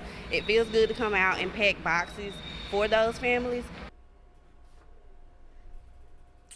Okay, unfortunately, everyone who requested a box this year will not be able to get one because of the increased food costs. Feed the Needy can't fill every request, but these boxes will be delivered November 21st. Good morning, everyone. Andrew Douglas in the Action News 5 digital desk. Lung cancer, well, it is one of the most deadly cancers in the country. It accounts for about 25% of the cancer deaths in the U.S. Screening, of course, one of the most effective ways to detect lung cancer at its earliest stages when it's most treatable, but only about 6% of eligible patients are routinely screened for lung cancer. So as a result, You're talking about thousands of preventable deaths early. Let's talk with someone who can give us more insight about lung cancer and ways to avoid it, and really kind of talk about ways to get tested for it. I'm joined now by Luis Godoy, a doctor of American College of Surgeons and UC Davis Healthcare. Dr. Godoy, good morning to you. I understand this is, we have National Lung Cancer Screening Day coming up. Is that today? When is that? The second annual National Lung Cancer Screening Day actually falls on November 11th this year, which coincides with Veterans Day. So we know that a lot of veterans are at risk. So this is one of the big highlights of Lung Cancer Awareness Month, where we want to increase lung cancer awareness amongst our veterans, specifically on Veterans Day. So let's talk about who should be screened for lung cancer. So really people who have smoked or currently are smoking, people that are the age of 50 or above, there are some guidelines that patients must fall under, and it is recommended that if they are either a former smoker or current smoker and above the age of 50, that they talk to their doctor to see if they meet those criteria in order to qualify for lung cancer screening. We know that smoking is bad for your health. I mean, there's so many studies and it's been around for so very long, but can you talk in detail about how bad it actually is for our health? Yeah, smoking really, it does not just affect the lungs. So we know there's a connection with significant effects in cardiovascular disease, coronary artery disease. We know there's increased rates of stroke in people who smoke. And even if patients that are smoking aren't having any issues with their lungs, you're at significant risk if you undergo any other procedure. You have impaired wound healing, increased risks of infection. And overall, it's just highly recommended that for anybody who is smoking, it's highly recommended that they quit smoking if possible. Let's talk now about smoking cessation programs and the ones that are accessible for patients out there. Yeah, so we know smoking is very, very difficult. It's not easy. And it's not a matter of willpower, but we know there are physiologic changes in the body. And so it's not easy for patients to walk this path on their own. For this reason, just like there are surgical specialists, oncology specialists, we have specialists that are available to help with smoking cessation.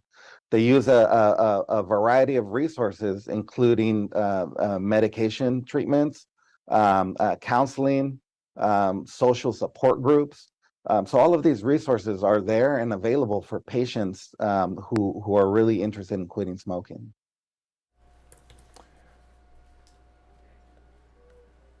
There's got to be some more information that you would like to say at this time. I know that there's usually a good place where someone can get some more information. If you could share that with us, and then anything else you want to mention, Doctor, before we let you go. Yeah, lung cancer kills more Americans each year than prostate cancer, breast cancer, and colon cancer combined. It's approximately 130,000 Americans die each year. So for information on lung cancer screening and smoking cessation, please visit www.facs.org/lung cancer. Okay, Dr. Luis Godoy, American College of Surgeons at UC Davis Health. We appreciate your time this morning on a very important issue. Thanks so very much. Thank you for the opportunity.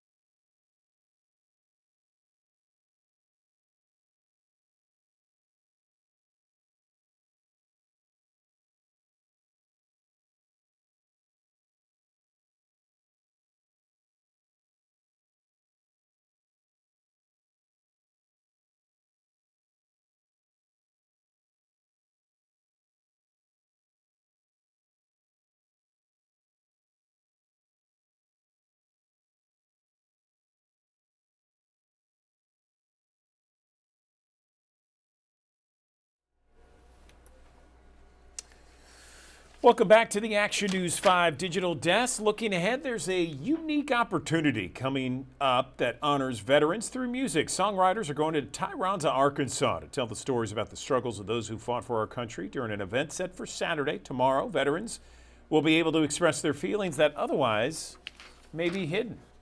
Express how they felt about whether the war that they were in or just something going on in their lives. They had that freedom to express that with a songwriter. The event's free for anyone to attend. Performances will be tomorrow night, 7 o'clock at the Hideout in Tyronza, only about 30 minutes away from Memphis near Mark Tree. We have the address on our website, actionnews5.com. Soon, families of veterans and military members will have a free home away from home while loved ones are at the VA in Memphis. Construction crew currently building a Fisher House on the campus of the VA Medical Center in Memphis. The Fisher House Foundation has nearly 100 locations across the country to military families, a supportive community while setting loved ones getting treatment. As the holiday shopping season kicks off, online spending is making over year-to-year gains. According to a study, online shopping increased 6% from 2022, nearly 14% from September. In October, Americans spent $78.6 billion shopping online. Of course, you got to figure in the inflation with all this. Early holiday discounts and promotions appear to be the driving factor. Well, if you look at the headlines, you might think a lot of people are still working from home or just being now called into the office. But the reality is vast. A majority of workers, 124 million Americans, commuted in 2022, according to NerdWallet. Consumer investigator Rachel DePompa spoke with an expert about ways to cut down on your vehicle costs. Watch this. 77% of workers in the U.S. drove or carpooled to work in 2022, according to NerdWallet's first ever Vehicle Ownership Cost Index. That's where NerdWallet looked at the cost of owning a vehicle, not necessarily purchasing it, but how much it costs to have it. You know, things like insurance, maintenance, parking, and buying gas. Elizabeth Renter with NerdWallet says they found those prices grew at an annual rate of 11% in September and has gone up 35% since 2019. She says one of the biggest drivers of the increased ownership costs is auto insurance, which is why you need to shop around. Get online and get a couple of quotes. Call your insurer and see if you're missing out on any discounts. We know that only about 1/4 of Americans do this every year, according to a survey we did this spring, and it's an important step that can save you quite a bit of money. To cut the cost of buying gas, Renter says rewards credit cards can provide cash back or points and could get you as much as 5% cash back for fuel purchases. Renter also says consider gas apps and reward programs. So when you're standing at the pump and you see this sign that's like, you know, earn points and every 100 points gets you a nickel. It doesn't sound like a whole lot, but you're never only adding a gallon of gas to your vehicle, right? And it does add up. Certain grocery stores, for example, allow you to earn points towards gas discounts. If that's your go-to grocery store, you're in there spending money anyways, you could accumulate enough points to save 50 cents a gallon. And if you're filling a minivan or a pickup truck, 50 cents a gallon is considerable on a full tank. And finally, there's always carpooling, which can save you on gas and wear and tear on your vehicle. With this Watching Your Wallet, I'm Rachel DePompa.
Thousands of MLGW customers across Shelby County are one step closer to a rate hike in the new year. Memphis City Council voted to move proposed increases on your electricity bill out of committee and onto the full council. Action News 5's Tavarius Haywood was there and has details. It's not a done deal. The Memphis City councilors decided Thursday to send a proposed 12% electric bill hike to full council for more consideration. It would not be 12% all at once, but 4% over the next 3 years. Councilwoman Michaelyn Easter Thomas asked MLG&W President and CEO Doug McGowan if the hike is approved, would electricity bills ever go down? In short, no.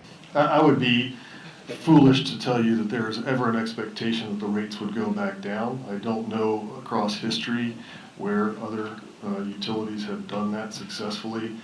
I could tell you that sure, I could do a temporary rate decrease only to come back the very next year and have to increase the rate.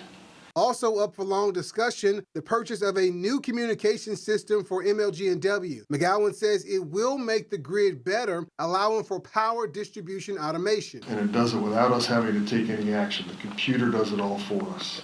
So it's an automatic detour of electric power. The cost would be $27 million to purchase this system. McGowan says is more reliable than the current grid. On July 18th of 2023, we had a storm blow through and 155,000 people lost power. With a fully automated distribution management system that this communications purchase will enable, if that were in place, only 46,000 people would have lost power. 109,000 people less would have lost power. Councilman Chase Carlisle says he believes McGowan is still making the right call. But we put Chief McGowan in place to rectify some of the things that have historically been problematic. And I think Doug's been now 12 months in, 6 huge storms. You know, he's basically been a wartime chief, 6, 7 hour war, like a wartime operator every other month. And we're trying to hold his feet to the fire we need to, but people are trying to crucify him as if he were responsible for the distribution problems for 30 years.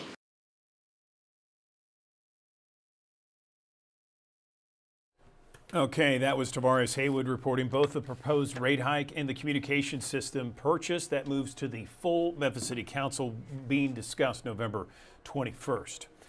The clerk's office abruptly shut down the Poplar location, the Poplar Plaza location on Wednesday, leaving customers questioning exactly what happened. Shelby County government said in a statement that the Poplar location was behind on rent by $10,000.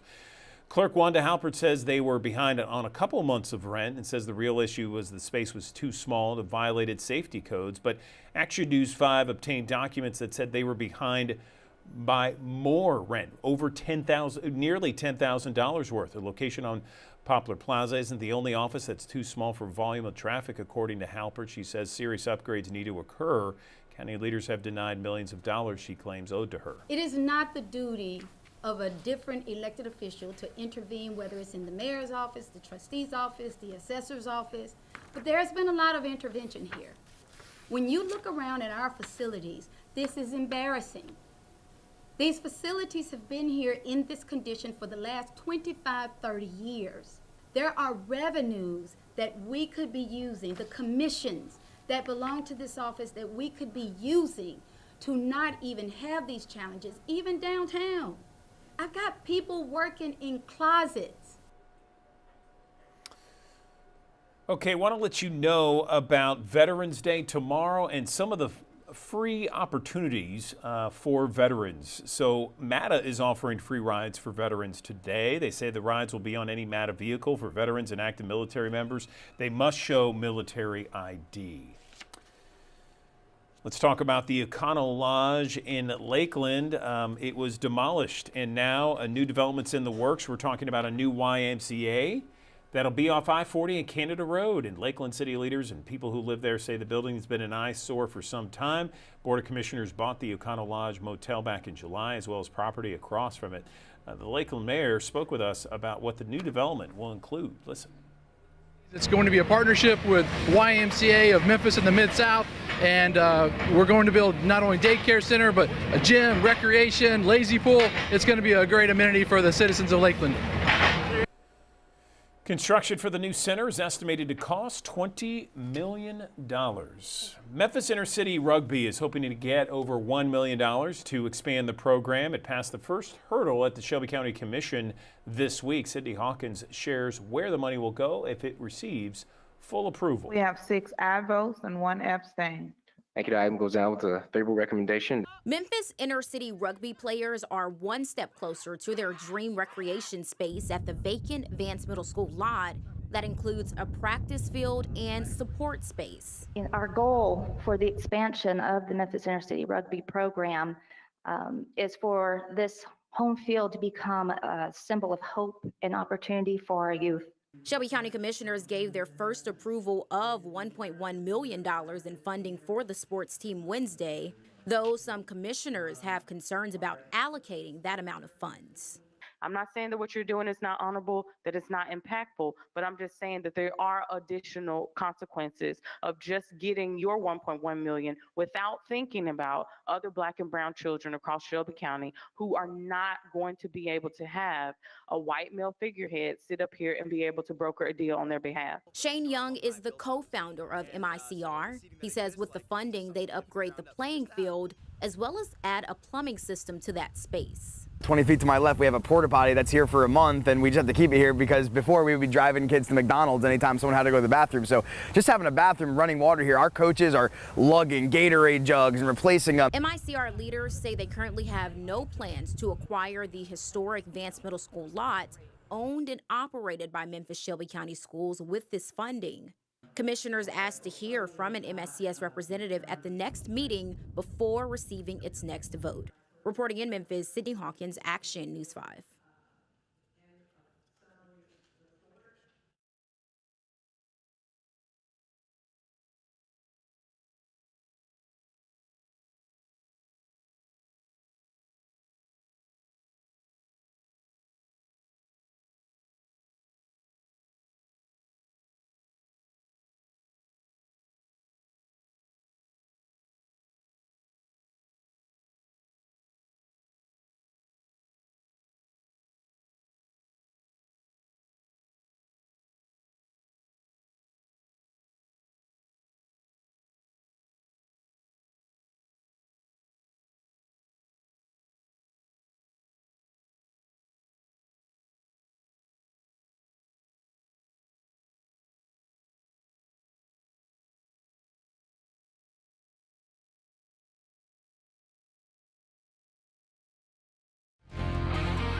Thanks for joining us here on the Action News 5 digital desk this morning. Rain showers gradually tapering off, and there will be a little bit of a rebound in temperatures as we go through the day ahead. Temperatures trying to get back towards the upper 50s, near 60 degrees.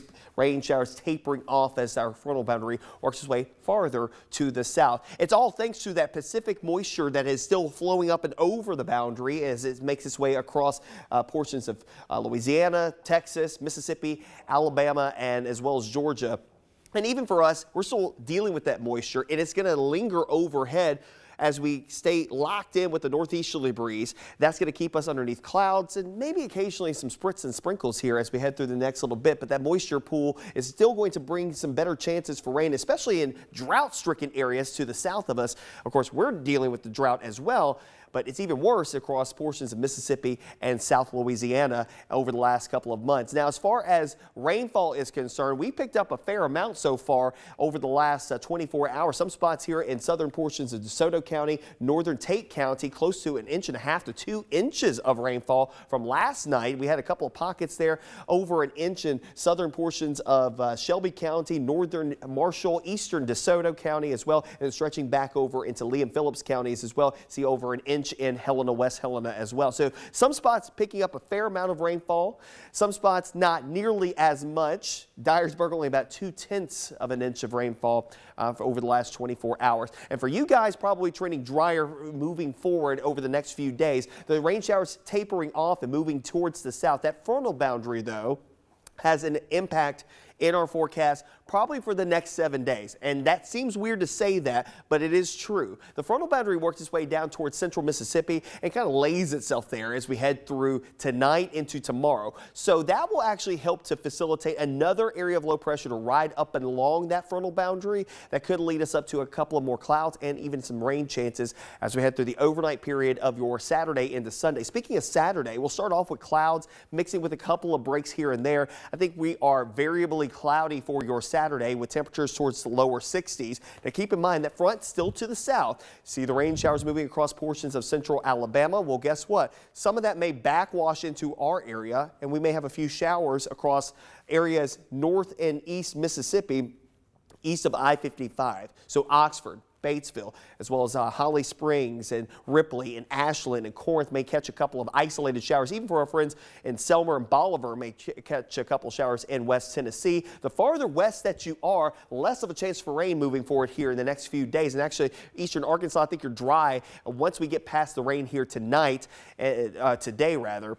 Sunday looks to be mostly dry for most of the area with a mixture of clouds and sunshine with temperatures that will top out generally in the 60s again. For Veterans Day on Saturday, again, variably cloudy skies, temperatures in the upper 40s early on towards 60 degrees by the end of the day. Rain during the day should be pretty much nil, but we may have that isolated shower chance mainly for the overnight period of your Saturday into early Sunday, all the while with a cool northeasterly breeze. Remember, I told you for the next 7 days that frontal boundary is probably going to still be part of the forecast. Well, here it is stalling out across Florida, and then a new area of low pressure forms on the back side of it over across South Texas. And again, another area that needs some rainfall. They'll get a fair amount of it here as we head towards Sunday and Monday. This is Monday morning. That low working its way across the northern Gulf, but there's something that's blocking it. Remember that area of low pressure, lower pressure wants to go poleward. It's just trying to transfer energy from one part of the atmosphere to the other part of the atmosphere, or one part of the world to the other part of the world. And usually goes poleward. So going from like the equator up towards the poles. Well, this area of low pressure is not going to be able to do that. It's not going to be able to gain latitude because of a blocking ridge of high pressure to the north of it. So what's going to ultimately happen? Well, that's going to scoot eastward, but it will backfill in clouds and even opportunities for showers heading into Tuesday and Wednesday of next week. That'll take us a little hit on temperatures during that time frame and a little better chance that we could get some rain here as we head towards the latter half of your Tuesday into early Wednesday. The models are starting to flip in that direction. It's not fully there yet. There's still some iffiness in that part of the forecast we'll be watching here in the next few days. Now, eventually that area of high pressure will backfill on the western side of the area of low pressure and start to clear us out a little bit and actually help to warm us up as we head towards the middle and latter portion of next week. Of course, you can stay up to date with the very latest anytime on the Action News 5 First Alert Weather app. Download it in the Google Play Store and the Apple App Store. Upon the 7 today, 58 the high today, on average some spots in the low 60s if you can get enough sunshine. But the rain should taper off here between now and about, say, 11 o'clock this morning. By lunchtime, we're pretty much done outside of maybe a spritz or sprinkle here or there. Near 60 degrees for a high on Saturday, middle 60s on Sunday. Rain chances will be best on the front side of the morning. I think by the afternoon we're all fine with a little bit more sunshine trying to poke through the clouds by the afternoon hours of Sunday. Monday as well, variably cloudy skies. We'll keep that murkiness going into next week. Better rain chances overnight Tuesday into Wednesday as that next system, as we mentioned, coming up out of the Gulf of Mexico, swinging past us, can bring us a little better chance for rain. But right now, a little iffiness on timing, placement, all those things as we are still several days out. But giving you a first alert to a little better rain chance coming into those time frames of late Tuesday into Wednesday of next week.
All right, back here in the Action News 5's digital desk. Kojik's 115th Holy Convocation got underway this week in Memphis. Kim Clark explores the history of the largest African-American Pentecostal denomination in the U.S.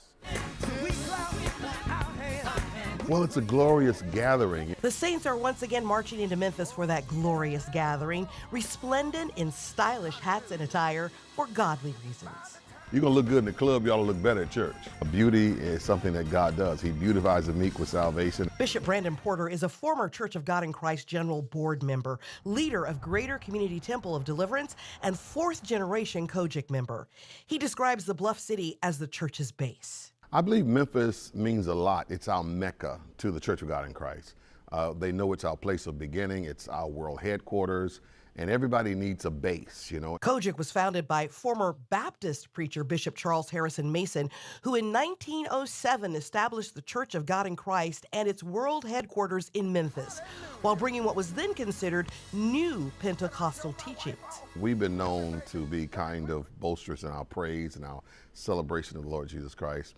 And believer of the Holy Spirit. So we kind of started out as loners, but then everybody else kind of caught on. We were the only ones with drums, you know, and tambourines. Bishop Mason, who is actually entombed in a marble crypt inside, dedicated Mason Temple in Memphis as the church's national meeting site and international headquarters back in 1945. Church membership has grown exponentially since then. We're in 115 countries. And we brag and boast of about 6.5 million members or so, with thousands and thousands of congregations all throughout the U.S. and, of course, throughout the world. After more than 100 years in Memphis, in 2010, the annual Kojik Holy Convocation moved to St. Louis, taking millions of dollars in yearly revenue with it. And it's because of some complications, as we've always had with the hotels and other people gouging the prices because they considered Kojik peak season. 12 years later, after getting incentives and support from city leaders, the Saints returned to their roots. Whether they're from Korea or Japan or wherever they might be, Africa, various parts of Africa, of course, and just all over. And they're excited to be home at our Mecca. Even when the Holy Convocation left the city, the Saints continued their work here, like the recent Christmas in November at Greater Community Temple, giving away food, clothing, appliances, and household goods to those in need.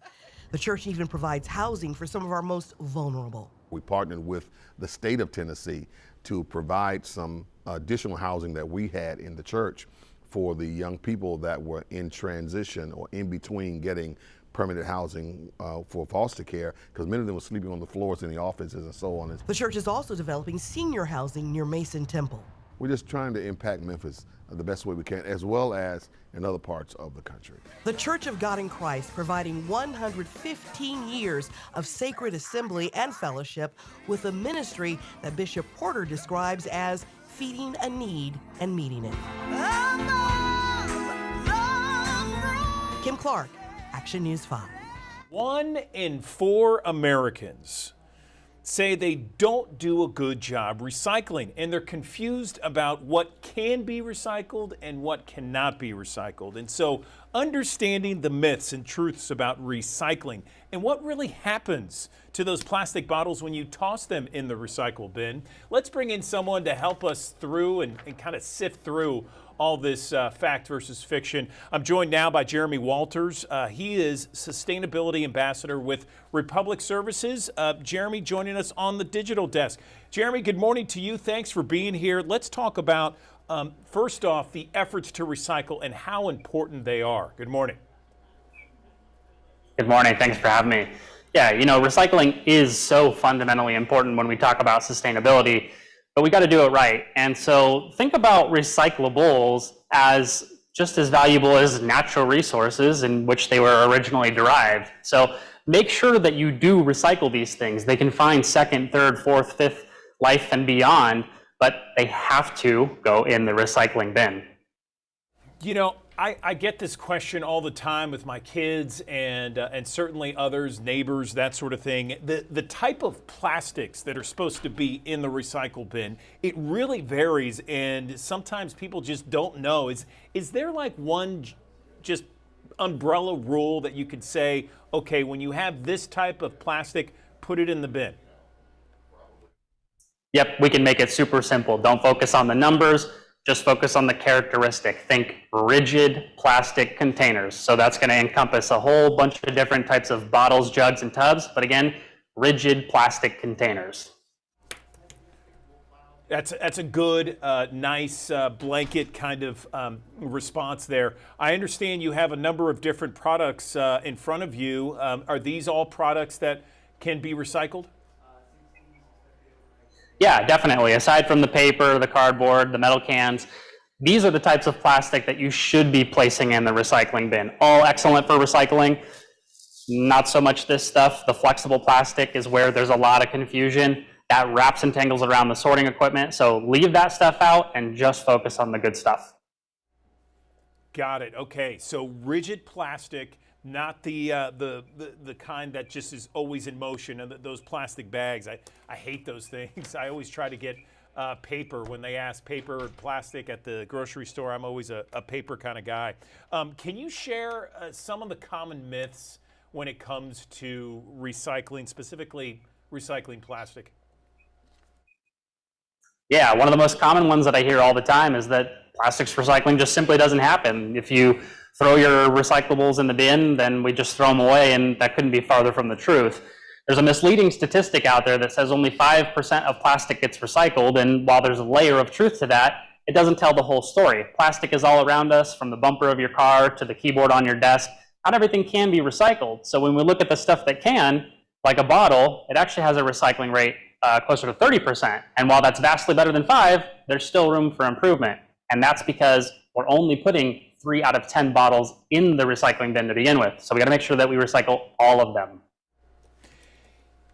Correct me if I'm wrong. A few years ago, I would put glass in my recycle bin. Did glass used to be part of the whole recycling aspects? And I don't do it anymore. Is it not a part of it anymore?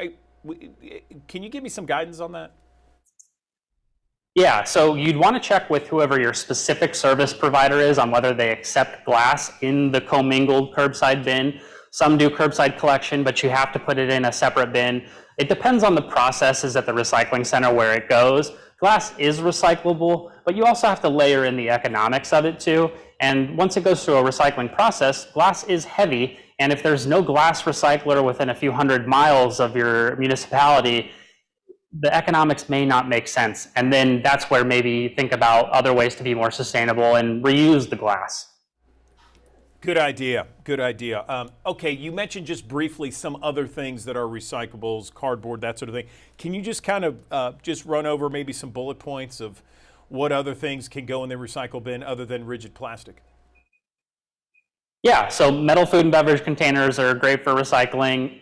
Clean and dry paper and cardboard. And where I say clean and dry is because what is your pizza box made from? Pizza box is made from cardboard. Don't just go throw it straight in the bin. If the bottom's got grease and cheese on it, you can tear it in half, recycle the clean half. And then again, you can check with your local service provider on the acceptance of glass. That's good. I like it. These are great to the point questions. Anything else you wanted to mention that we haven't touched on with regards to recycling that you feel is important to our audience? We have thousands of people that watch us on the digital desk. Yeah, I'd say when it comes to recycling itself, there is a right way to do it. And while all these are great for recycling, you do want to rinse them out gently. Not a ton of water, but just a little bit of water goes a long way. You know, think of a ketchup bottle, for example. You don't want residual ketchup in there because if it spills out on this stuff, we do have to throw it away. So think empty, clean, dry. Like I said, a little bit of water goes a long way. Swirl it around, tap it dry, put the cap back on, and then you can throw it in the recycling bin. Valuable information, Jeremy. Really quickly, where can we find some of this information online? Is there a place? Yeah, recyclingsimplified.com. Great website, lots of videos, tips, tricks, activities for the kids. And if there's any teachers out there watching, we do offer free downloadable curriculum. All right, Jeremy Walters with Republic Services. We really appreciate you just giving us the deep download on how to recycle the good, bad, and what not to do. Thanks very much. Thank you for having me.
Good morning. Welcome back to the Action News 5 Digital Desk.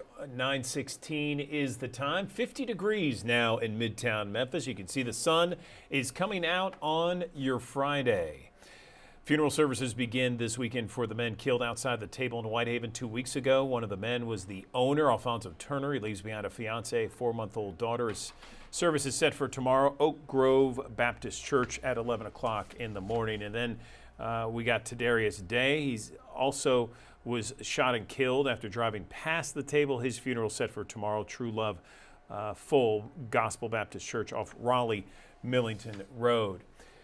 Tomorrow, as we've been talking about, is Veterans Day, and this morning we're honoring veterans all across the Mid-South. By the way, today is the birthday of the U.S. Marine Corps. Semper Fi to all those Marines out there. Tennessee Governor Bill Lee took time to acknowledge the hundreds of thousands of veterans all across the state. Listen. You only have to look around the globe right now, and certainly right now, to see that freedom and liberty and peace and prosperity are fragile, and they are at risk every single day. All right, let's talk about lung cancer for a minute. It tops the list of cancer-related deaths in the U.S., surpassing colon, breast cancer, and prostate cancer combined. Okay, so patients diagnosed with late cancer in terms of late-stage lung cancer, well, the survival is thin, but now there's a groundbreaking double lung transplant that's giving patients hope of becoming completely cancer-free. This was the subject of this morning's Best Life Report. Check this out. I coughed a huge mucus twice, and there was blood in there. There was no hope for my life. Time was running out for Albert Khoury and Tanaz Ameli, both diagnosed with late-stage lung cancer. They gave me like 3 months. Out of options and out of time until... In selected patients who have metastasis or cancer only located to the lung and they have failed all the conventional treatments, we think we can provide a new treatment for those patients. Traditionally, only one lung could be transplanted at a time. Now, Northwestern medicine surgeons have performed the first 2 double lung transplants for cancer patients. This new approach places the patient on a heart-lung bypass. Both cancer-filled lungs and lymph nodes are removed. The airways and the chest cavity are cleaned, and surgeons have to be extremely careful not to let a single cell spill into the patient's bloodstream or chest cavity. We are now able to carefully remove the cancer-ridden lungs without causing metastasis or escape of these cancer cells. The 2 donor lungs are then transplanted. So after the surgery, my surgeon told me that I'm cancer-free. Nearly 2 years after their transplants, both Tanaz and Albert are cancer-free. Happy birthday to you. From hopeless and going into hospice to having a whole new life. And this is a message for everybody who have cancer. Just stay strong. And surgeons at Northwestern Medicine first performed the double lung transplants on COVID-19 patients. Post-transplant survival at 1 year was above 95%. Keep in mind, the double lung transplant is only for people who have lung cancer confined to just their lungs. They're planning to track 75 new patients in a new research registry called DREAM. The Land Use Control Board is pumping the brakes on a proposal to install gates at the Chickasaw Gardens in Memphis. You may remember we told you back in August about the Chickasaw Gardens Homeowners Association's plan to put gates at Fenwick and Lombardy and Lafayette Street, Lafayette Place. Access points would remain off of Central Avenue. The Homeowners Association cited crime and the elevation of crime as the main reason for the proposal. Supporters who agreed, and they added the gates would create safer streets for their families. So the violent crimes that we're enduring, that other people are enduring, are all part of it. But for me, I'm here today because I want my little boys to be safe in the neighborhood. And by gating these with pedestrian access, we're going to create safe zones where we're not going to have the modern world impede on a neighborhood that's just not designed for it. Well, yesterday, the Land Use Control Board rejected this plan and this proposal, saying that the disconnecting from the public street network is not suitable remedy for crime prevention. Memphis Grizzlies will be looking to even the score tonight. They host the Utah Jazz, 7 o'clock FedEx Forum. They lost by 24 points when the teams played earlier this month. Tonight's game will be Memphis' second in the NBA's brand new in-season tournament at FedEx Forum.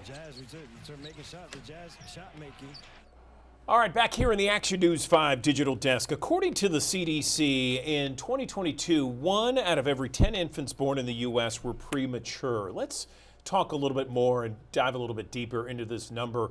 I'm joined now by Dr. Jay Talati, a medical director at the NICU unit at Regional 1. Doctor, good morning to you. What defines a premature baby? Good morning. So a full-term baby is delivered at 38 weeks completed gestational age. So any baby born less than 37 completed weeks is considered a premature baby. And they're usually okay if they are close to term, but as they go further away from that, just for the due date or before the due date, the problems start with more prematurity. We said 1 in 10 in the U.S. are born premature. Do you have some numbers from Memphis and the Mid-South? How does that compare? Yeah, so unfortunately, we are worse than the national statistics. It's about 1 in 9 in Tennessee and 1 in 8.5 in Shelby County. Mississippi is a little bit higher. Arkansas, Tennessee, about the same. So we do see a higher number of premature babies, especially in Mid-South, compared to the national average. And here at Regional 1, especially since we see all the high-risk babies, high-risk moms and high-risk babies, we get almost about 20 to 22% premature babies delivered here at Regional 1. And doctor, in layman's terms, why are there so many babies born premature? Are there any factors? Is it genetic? Is it something else? Can you give us a little bit of an idea? Great question. Unfortunately, with years of research, we have not been able to identify the real cause for prematurity. But social situations, circumstances, health of mom prior to pregnancy, good prenatal care or lack of prenatal care, all that kind of combined together leads to prematurity. And once you have a premature baby, you're more likely to have subsequent premature babies. So somebody who had a premature baby should take extra care before they get pregnant and maintain it during pregnancy so that subsequent babies don't suffer. Are there any warning signs that mothers can watch out for to know that their baby's going to be premature? Is there a way that a mom can know beforehand? Sometimes it's sudden, but sometimes babies are delivered prematurely to prevent mom from having health problems. So she should get regular checkups, get her prenatal vitamins, iron, and routine, check of blood pressures, regular visits. And if there's anything abnormal detected by the doctor during those visits, then they can take care of it sooner. How small have you seen a baby at Regional 1 Health? And when a baby's born premature, what kind of challenges do they face? So I've been here more than 25 years now, and the smallest baby that have survived, we have seen smaller babies, but most of them don't survive. The smallest baby that has survived was about 10 ounces, less than a pound, born at about 23 weeks gestational age. So that 22, 23 weeks is as low as biologic limit of survival at the current state. And the babies who are born extremely premature, like in their 20 weeks gestation, somewhere between 22 to 28, 29 weeks, stay in the hospital for a long time. Mortality is high. Some of them don't make it out of the NICU, but the ones that survive stay in the hospital a long time. They need respiratory support. They are on ventilators for a long time. Some babies may even go home on oxygen. They have feeding challenges. They need tube feeding. They get infections very easily. So a lot of challenges on a day-to-day basis. These babies need to mature and grow close to term before they can get home. And the NICU provides that environment as best as we can to prevent any complications. Some babies may even have bleeding in the brain, their eyes may be immature and are at risk for having problems. So multiple issues can come up during the hospital stay for these premature babies. It's a long, stressful time for the parents and the family. I bet. I bet. How does Regional One Health help these babies survive? So Regional One is at NICU, the newborn center, Sheldon B. Coronas Newborn Center is one of the oldest NICUs in the areas, established in 1968 by Dr. Coronas, whose name's on the unit now. And we have trained several physicians, nurses who are all specialized in this field. So there's a great amount of experience in taking care of these babies, especially the extremely premature babies here at Regional One. We have all the support services needed, and if you ever get in the NICU to round, you'll see there'll be 10 people rounding at the same time with nutritionists, pharmacists, social worker, nurses, doctors, all with a multidisciplinary team to take care of these little babies in the NICU. You know, Doctor, I think you mentioned it earlier, but we have thousands of people that watch us here on the Action News 5 digital desk. What can mothers do to help prevent having a premature baby? Mainly good prenatal care, take care of the mom's health prior to pregnancy. About 60 to 70% of the women have unhealthy weight prior to pregnancy in Shelby County. And that directly impacts their blood pressure, their glucose tolerance, their diabetes chances. And if mom can take care of her health prior to getting pregnant, that would be the best thing. And of course, after pregnancy, after finding out that they're pregnant, they can definitely go get good prenatal care, follow up with regular visits, healthy diet, stop smoking, and alcohol and illegal drugs. Those are all contributors to having a poor health for the fetus and the baby afterwards. And then once the baby is born, we encourage all moms to try breastfeeding because human milk is the best nutrition for these babies. So we strongly encourage and support that. Even if the baby is born at full term, but more so for a preterm baby, that's really, really helpful. Anything else you want to mention with regards to this subject, premature births, and maybe helpful hints out there that we haven't touched on? Yeah, I think it can happen to anybody. A lot of people think that's probably not going to happen to them. They have not seen anybody in the family having a premature baby. Of course, the social determinants are very important for this problem, but getting good prenatal care and trying to prepare yourself prior to getting pregnant is really important. And then, of course, healthy diet and cessation of smoking, drugs, alcohol, etc.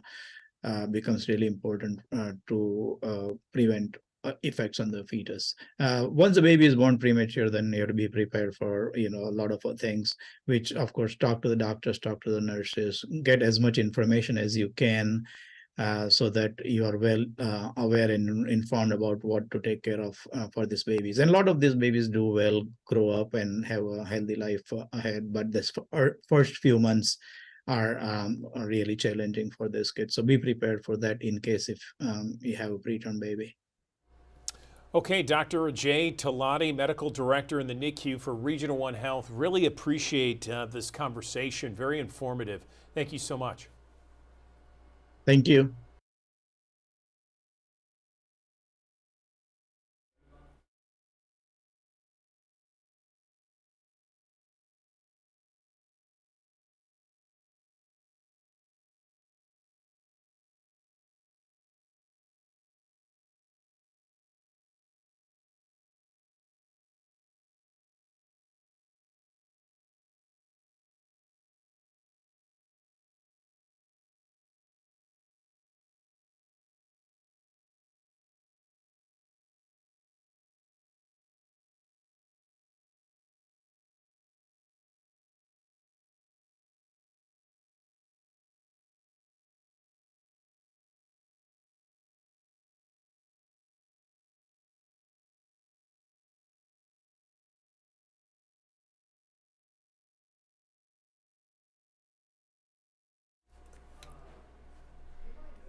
Back here in the Action News 5 digital desk, 50 degrees, 9:32 as you're taking a live look from our High 5 camera in Midtown Memphis. The blue sky coming out on a Friday. We're expecting temperatures not to get much warmer than this, maybe a high of 55. We'll have more on the forecast coming up in just a little bit. But first, I want to show you the cover of La Prensa Latina. We're talking about officers and Memphis Police Department's new Hispanic liaison. To talk about that and much more on newsstands right now, La Prensa Latina's the latest edition. We have Vivian Fernandez de Adamson looking very festive on this Friday. How are you, Vivian?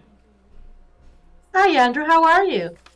Doing well, thank you very much. So we understand that the Memphis Police Department's doing more to kind of reach out to the Hispanic community. Is that right? That is correct. Now they have a new officer, Katia Bruca. She's the new Hispanic liaison. And then, one of her main roles is actually to, be that connection between MPD and the Hispanic community. So her parents are from El Salvador.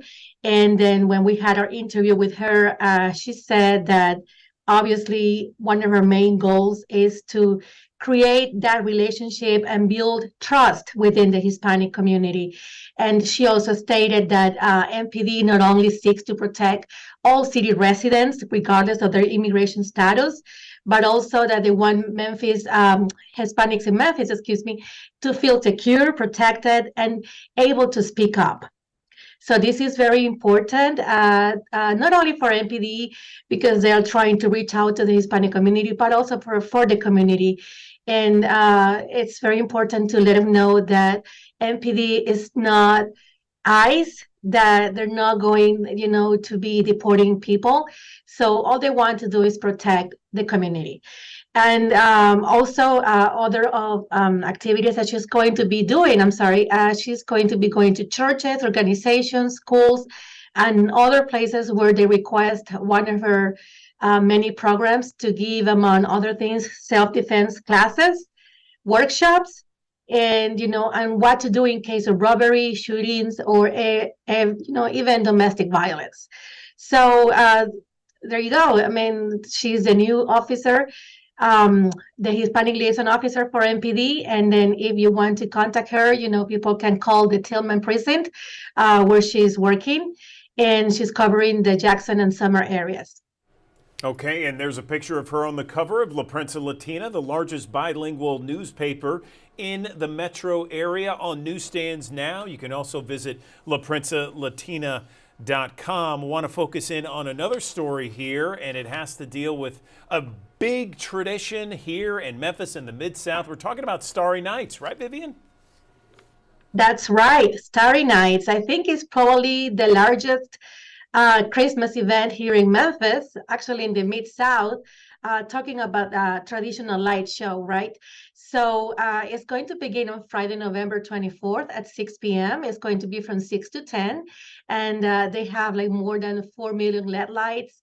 And obviously they have different illuminated figures like the nativity scene, Santa Claus, Elvis Presley, the Orpheum, St. Jude, you name it.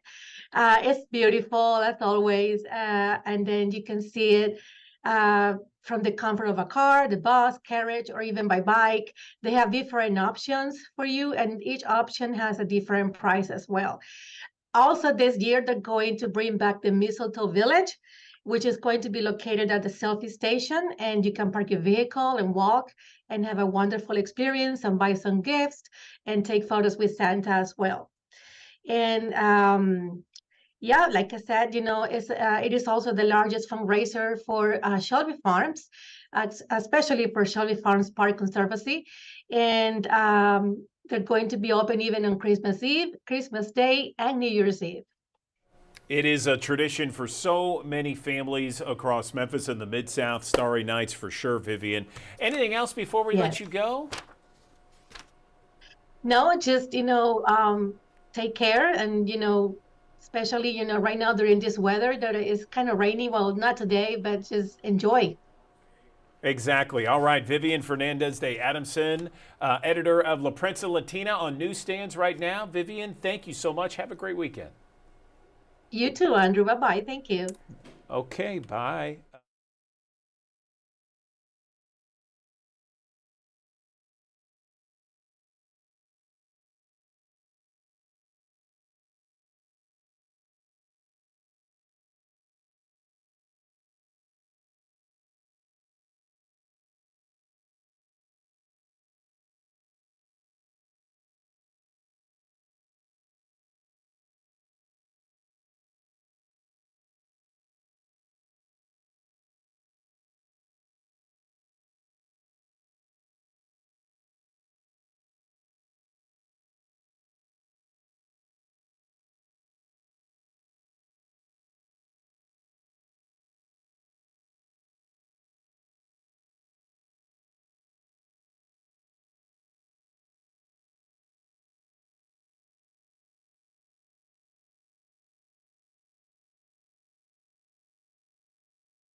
Thanks for joining us here on the Action News 5 digital desk this morning. Rain showers gradually tapering off, and there will be a little bit of a rebound in temperatures as we go through the day ahead. Temperatures trying to get back towards the upper 50s, near 60 degrees. Rain showers tapering off as our frontal boundary works its way farther to the south. It's all thanks to that Pacific moisture that is still flowing up and over the boundary as it makes its way across portions of Louisiana, Texas, Mississippi, Alabama, and as well as Georgia. And even for us, we're still dealing with that moisture, and it's going to linger overhead as we stay locked in with the northeasterly breeze. That's going to keep us underneath clouds and maybe occasionally some spritz and sprinkles here as we head through the next little bit. But that moisture pool is still going to bring some better chances for rain, especially in drought-stricken areas to the south of us. Of course, we're dealing with the drought as well, but it's even worse across portions of Mississippi and South Louisiana over the last couple of months. Now, as far as rainfall is concerned, we picked up a fair amount so far over the last 24 hours. Some spots here in southern portions of DeSoto County, northern Tate County, close to 1.5 to 2 inches of rainfall from last night. We had a couple of pockets there, over an inch in southern portions of Shelby County, northern Marshall, eastern DeSoto County as well, and stretching back over into Lee and Phillips counties as well. See over an inch in Helena, West Helena as well. So some spots picking up a fair amount of rainfall, some spots not nearly as much. Dyersburg only about 0.2 of an inch of rainfall for over the last 24 hours. And for you guys probably trending drier moving forward over the next few days, the rain showers tapering off and moving towards the south. That frontal boundary though has an impact in our forecast probably for the next 7 days. And that seems weird to say that, but it is true. The frontal boundary works its way down towards central Mississippi and kind of lays itself there as we head through tonight into tomorrow. So that will actually help to facilitate another area of low pressure to ride up and along that frontal boundary. That could lead us up to a couple of more clouds and even some rain chances as we head through the overnight period of your Saturday into Sunday. Speaking of Saturday, we'll start off with clouds mixing with a couple of breaks here and there. I think we are variably cloudy for your Saturday with temperatures towards the lower 60s. Now keep in mind that front still to the south. See the rain showers moving across portions of central Alabama. Well, guess what? Some of that may backwash into our area, and we may have a few showers across areas north and east Mississippi, east of I-55. So Oxford, Batesville, as well as Holly Springs and Ripley and Ashland and Corinth may catch a couple of isolated showers. Even for our friends in Selmer and Bolivar may catch a couple showers in West Tennessee. The farther west that you are, less of a chance for rain moving forward here in the next few days. And actually, eastern Arkansas, I think you're dry once we get past the rain here tonight, today rather. Sunday looks to be mostly dry for most of the area with a mixture of clouds and sunshine with temperatures that will top out generally in the 60s again. For Veterans Day on Saturday, again, variably cloudy skies, temperatures in the upper 40s early on towards 60 degrees by the end of the day. Rain during the day should be pretty much nil, but we may have that isolated shower chance mainly for the overnight period of your Saturday into early Sunday, all the while with a cool northeasterly breeze. Remember, I told you for the next 7 days that frontal boundary is probably going to still be part of the forecast. Well, here it is stalling out across Florida, and then a new area of low pressure forms on the back side of it over across South Texas. And again, another area that needs some rainfall. They'll get a fair amount of it here as we head towards Sunday and Monday. This is Monday morning.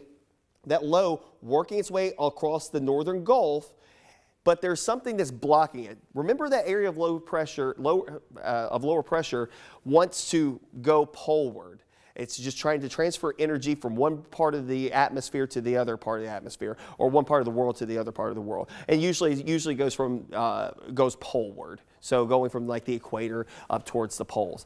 Well, this area of low pressure is not going to be able to do that. It's not going to be able to gain latitude because of a blocking ridge of high pressure to the north of it. So what's going to ultimately happen? Well, that's going to scoot eastward, but it will backfill in clouds and even opportunities for showers heading into Tuesday and Wednesday of next week. That'll take us a little hit on temperatures during that time frame, and a little better chance that we could get some rain here as we head towards the latter half of your Tuesday into early Wednesday. The models are starting to flip in that direction. It's not fully there yet. There's still some iffiness in that part of the forecast we'll be watching here in the next few days. Now, eventually that area of high pressure will backfill on the western side of the area of low pressure and start to clear us out a little bit and actually help to warm us up as we head towards the middle and latter portion of next week. Of course, you can stay up to date with the very latest anytime on the Action News 5 First Alert Weather app. Download it in the Google Play Store and the Apple App Store. Upon the 7-day, 58 the high today. On average, some spots in the low 60s if you can get enough sunshine. But the rain should taper off here between now and about, say, 11 o'clock this morning. By lunchtime, we're pretty much done outside of maybe a spritz or sprinkle here or there. Near 60 degrees for a high on Saturday, middle 60s on Sunday. Rain chances will be best on the front side of the morning. I think by the afternoon we're all fine with a little bit more sunshine trying to poke through the clouds by the afternoon hours of Sunday. Monday as well, variably cloudy skies. We'll keep that murkiness going into next week. Better rain chances overnight Tuesday into Wednesday as that next system, as we mentioned, coming up out of the Gulf of Mexico, swinging past us, can bring us a little better chance for rain. But right now, a little iffiness on timing, placement, all those things as we are still several days out. But giving you a first alert to a little better rain chance coming into those time frames of late Tuesday into Wednesday of next week.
I want to talk about an event that's coming up very soon here. We're talking about Saturday, November 11th. Howl at the Moon. It benefits the Street Dog Foundation, streetdogfoundation.com. And I want to talk to a couple of founders about the not only the foundation, but also this event that's coming up. I'm joined now by Melanie and Ken Patford on the Action News 5 digital desk, and they look like they have a friend with them joining us as well. Melanie and Ken, thanks for joining us. Let's talk first off about the Street Dog Foundation. Good morning. Good morning. Thanks Good for having me. morning. Thank you. We are Street Dog Foundation. We were founded in 2009 by Kent and myself when we went to the Memphis Animal Shelter, the old shelter, and saw such a need for the dogs and decided that our mission, and it became our spiritual mission, would be to get the dogs off of the streets of Memphis in the Mid-South. This was a suggestion by our vet, Dr. J.D. Williams at Grace Animal Hospital. And he said, if you can get these dogs off the streets before they, go to the shelter or succumb to the elements or anything like that, then you're a step ahead. So he named, basically without in saying that, named us. We're Street Dog Foundation, and that's where we started, and we have celebrated our 14th anniversary in August, and we have saved close to 2,000 dogs. Wow, 2,000 dogs. That's fantastic. So tell me, do you go out? Do you drive? Do you get phone calls in? How does it all work? It does vary, but for the most part, yeah, phone calls or social media, people will reach out to us through Facebook or Instagram and let us know about situations that dogs that are in particular need. We tend to rescue the more medically severe cases, cases that a lot of other rescues might not necessarily be able to afford the medical care for them. And this little girl here had apparently been hit by a car and drugged some distance. She had some pretty rough road rash on her that is healing now, and she's doing much better. But yeah, we're very pleased to be able to take on some cases that probably would not get any attention otherwise. Wow, that's fantastic. So what's that little girl's name there? This is Maddie Moon. Hattie Moon. Hattie Moon. Hattie Moon, named after Howl at the Moon, our upcoming biggest fundraiser. Okay, so let's talk about this this Howl at the Moon event. I've heard from others it's a really good time, and based upon the pictures we're about to show, it's well attended. Howl at the Moon, we are in our 11th annual Howl at the Moon. It's the biggest fundraiser that we do all year long. It is held at the Warehouse Memphis, East 36 GE Patterson. That's right across from the Powerhouse Malco Theater in the South Main Arts District. People come to this. It starts at 6, and it's come as you are, wear what you want, come as your fun self. And there is music and lots to drink. Oh, so much to eat. And there's a silent auction. There is live auction, and there are a lot of things that you want to bid upon in this auction. One of the things that's so special about this event, we are 100% volunteer run. So everything goes to our dogs. For this event, we start 6 months in advance so that we can get all of the music and beverages and food and auction items and the venue donated. And so when a person buys a sponsorship or buys a ticket or gets an auction item, they can know that 100% of that money will go straight to dogs like sweet little Hattie Moon here. That sounds amazing. So the event is almost upon us here. It's 10 days away, and what can people expect this year? Oh, so much fun. We are this Howl at the Moon is like a big adult circus, and there's lights everywhere, and so many people, so many volunteers come together to make it spectacular. You don't even want to leave. You come in and it's like a magic land. And it's exciting because the people who come here, they are all dog lovers and cat lovers, animal lovers, and they just want to be around people and have a good time with everyone who loves the dogs. And this is 11/11/23. That's Saturday. So it's 11th anniversary of Howl at the Moon on 11/11. You can get your tickets by going to streetdogfoundation.com. If you want a sponsorship, streetdogfoundation.com. If you want this baby or one of your dogs featured on our Bark of Fame wall, go to streetdogfoundation.com. And actually, this is the last day to be able to get that done, but you can have your own babies. They don't have to be adopted from Street Dog or a foster. You can have your own babies featured on a poster at the Bark of Fame. One of the many things that is going to be at Howl at the Moon. I know you are 100% volunteer run. How much money do you expect to raise, and how many people usually show up? we usually have anywhere, this past year was a little shorter than normal just because we were just getting back in after quarantine. This past year we had about 650. We have had as many as 1,200 people at this event in the past, and hopefully this year have a few more. But this one event is 75% of our annual budget. So in one night, we're able to earn and fundraise 75% of the year. So we're pretty excited about that. And obviously, as she said, we've been working on this for 6 months with a lot of volunteers and a lot of donors helping make this happen. So What we need you to do now is go to our website, and it's on our social media, on our Facebook, on our Instagram, but you can definitely find those tickets or that sponsorship on the website. It's the most worthy cause. And we do need you to come and do need you to donate for babies like little Hattie Moon. Wonderful. All right, Street Dog Foundation and streetdogfoundation.com. Kent and Melanie, thank you so much. Best of luck on November 11th and the big Howl at the Moon event. Sounds like a great time downtown. Enjoy yourself. And thanks for all that you do for all the dogs out there on the streets who might otherwise not be able to find a home. Thank you. Thank you. And just remember, we need you. Come on out. All right. Appreciate it. Thank you. Melanie and Kent, thank you for your time this morning. Thank you.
Okay, back here in the Action News 5 digital desk. New data from the U.S. Census Bureau it shows that America's child poverty rate has increased sharply from 5.2% in 2021 to 12.4% in 2022. That is a huge jump. So let's talk about more about not only the jump, but ways to resolve this. I'm joined on the Action News 5 digital desk by Jamie Bissell, Senior Program Officer for the Robert Wood Johnson Foundation. It is the nation's largest philanthropy dedicated to health, and it encourages people of all levels to prioritize the needs of children and families. Jamie, good morning to you. How are you? Good morning. Thanks so much for having me. So, I see this, and I think inflation has to be a huge factor in all this. Tell me what you see. Absolutely. Inflation is certainly part of this puzzle. But in addition, as a consequence of COVID, Congress ushered in huge amounts of economic assistance for kids and families in a whole host of ways.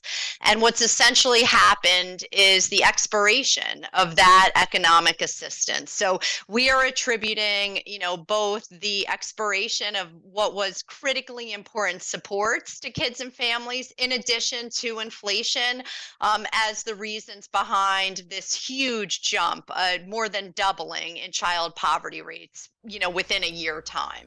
Sure. So tell me exactly what that means.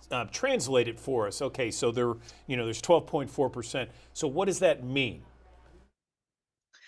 That essentially means that that's the number of children that are living in households that are struggling on a day-to-day basis to meet their very basic needs. So, to be able to pay rent, to be able to keep the lights on, to be able to provide adequate nutrition. So there are pretty drastic consequences when kids and families and people are living in poverty.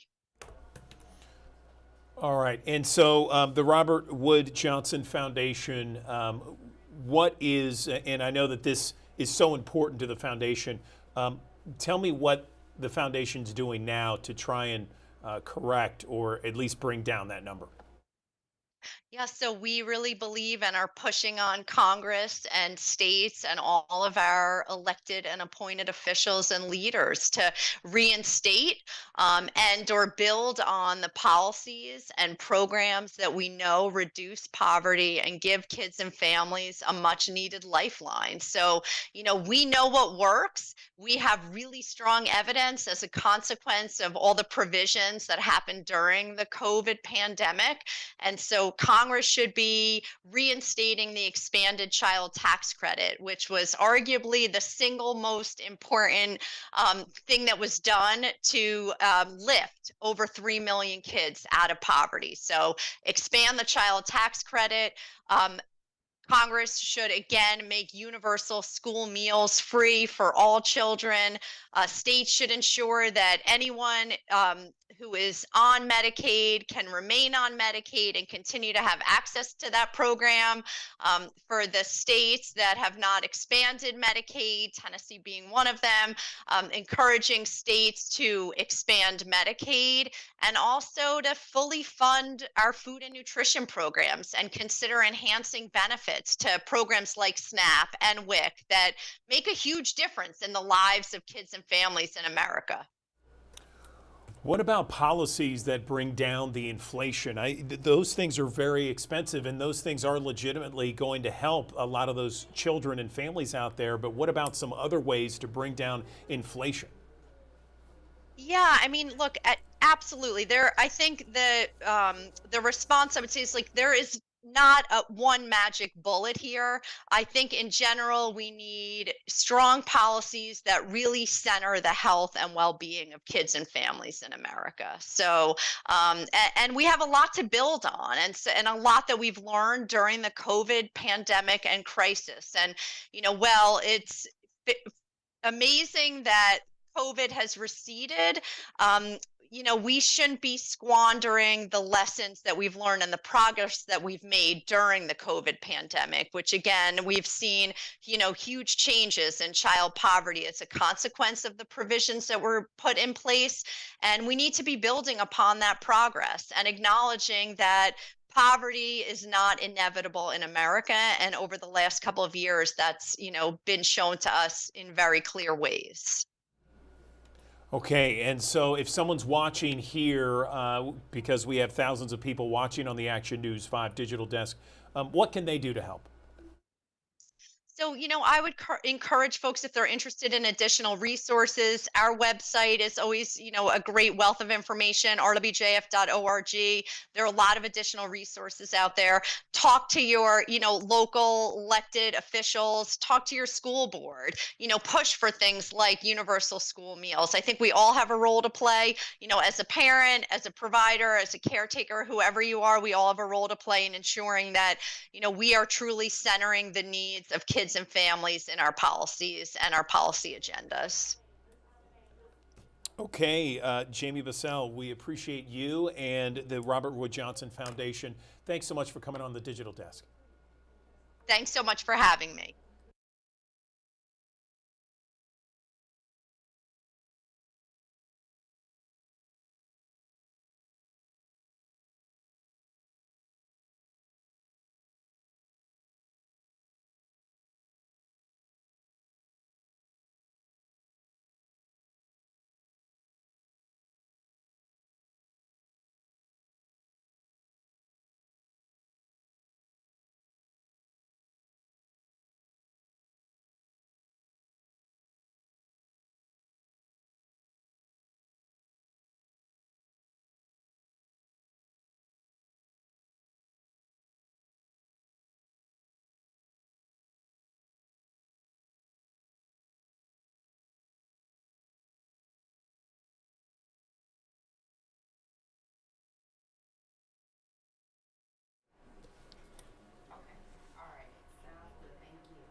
Good morning. Welcome back to the Action News 5 digital desk. You're looking live at our Midtown High Five camera. It is 52 degrees at 10:01. We'll be talking more about the forecast coming up in just a little bit. But first, I want to show you this.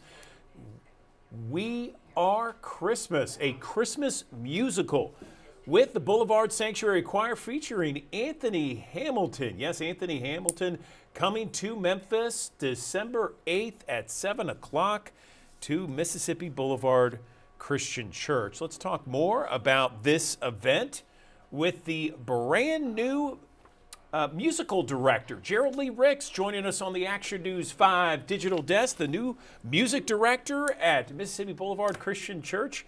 Gerald, good morning to you. Tell us a little bit about your background. Good morning, and thank you so much for having me on the digital desk this morning. I am Gerald Lee Ricks, and on behalf of Reverend Dr. J. Lawrence Turner and our First Lady, Bridget Turner, thank you again for having us.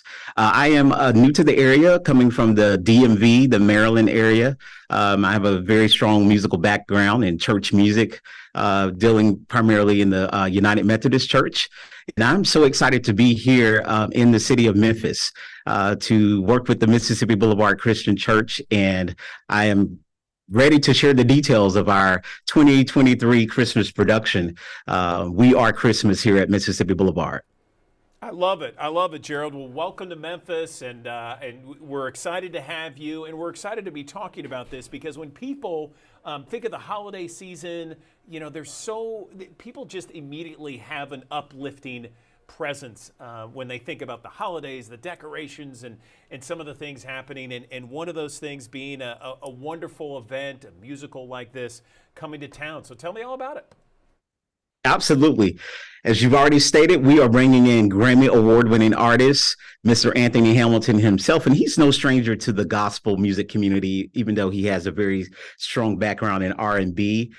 We are so excited to bring him in to collaborate not only with our Boulevard Sanctuary Choir, who is known in the Metro Memphis area for its diverse approach to church music. We're also excited to have a 47-piece orchestra to accompany us with this, along with the Boulevard Band, who's also under new leadership of Mr. Terrence Brown. We are very excited about all of those collaborations. And we also want to highlight a couple of other artists who are with us on for our production list.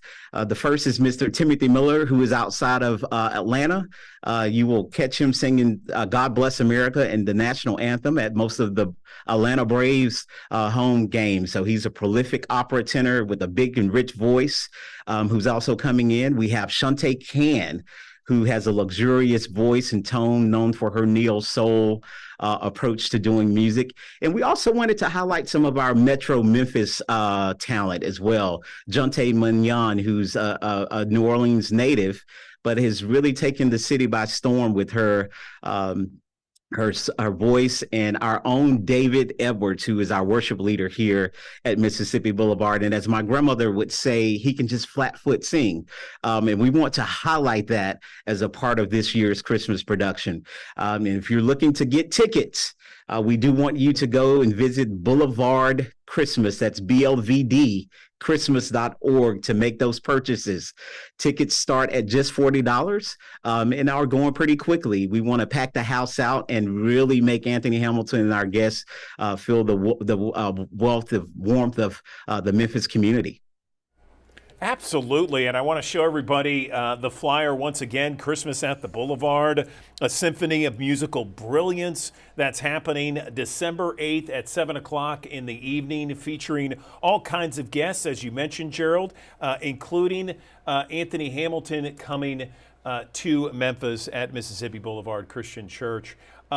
Tell me what you hope people leave this event, this concert, this musical. How do you want them to feel as they leave? Not only inspired by the Christmas and the holiday season, but what else? I want persons to leave this concert knowing that we each have a responsibility to carry out Christmas. So this theme of We Are Christmas is taken from a song that talks about how we are the hands and feet of God in the work that happens in this community. And it's no secret that Mississippi Boulevard Christian Church has been just that. We've been a beacon of light. We have fed the poor. We have helped the needy. We have shared the gospel, not only in this area, but abroad. And we want people to leave inspired, uplifted, taking ownership of how they play a part in the Christmas story. That is what it means to be We Are Christmas as a part of this concert. And we want persons to know that as a community, we can affect change. And we have a responsibility to be Christmas all year long, not just during this holiday season. Very well said, Gerald. Is this Christmas, We Are Christmas, unity, joy of giving, and this is all coming December 8th, 7 o'clock in the evening. Anything else you want to mention before we let you go? I know this is something that everyone's really looking forward to. Absolutely. We want to encourage the Memphis community to come out and to be a part. We do invite you to go and grab your tickets again at boulevardchristmas.org, or you can call our box office here at the church, or visit theboulevard.org to purchase those tickets. We don't want you to wait till the last minute. We want you to be a part of this experience like none other than before. Okay, new musical director at Boulevard Christian Church, Gerald Lee Riggs, talking to us on the digital desk about the big event that's coming December 8th, 7 o'clock. We Are Christmas, featuring Anthony Hamilton, a Christmas musical with the Boulevard Sanctuary Choir. Thank you so much, Gerald, for joining us, and good luck not only on December 8th, but beyond. Appreciate it. Thank you so much for having me. Have a great day. Okay, you do the same. Thank you. All right, another live look from our High Five camera downtown Memphis. 52 degrees, 10:08, your forecast in 60 seconds.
Thanks for joining us here on the Action News 5 digital desk this morning. Rain showers gradually tapering off, and there will be a little bit of a rebound in temperatures as we go through the day ahead. Temperatures trying to get back towards the upper 50s, near 60 degrees.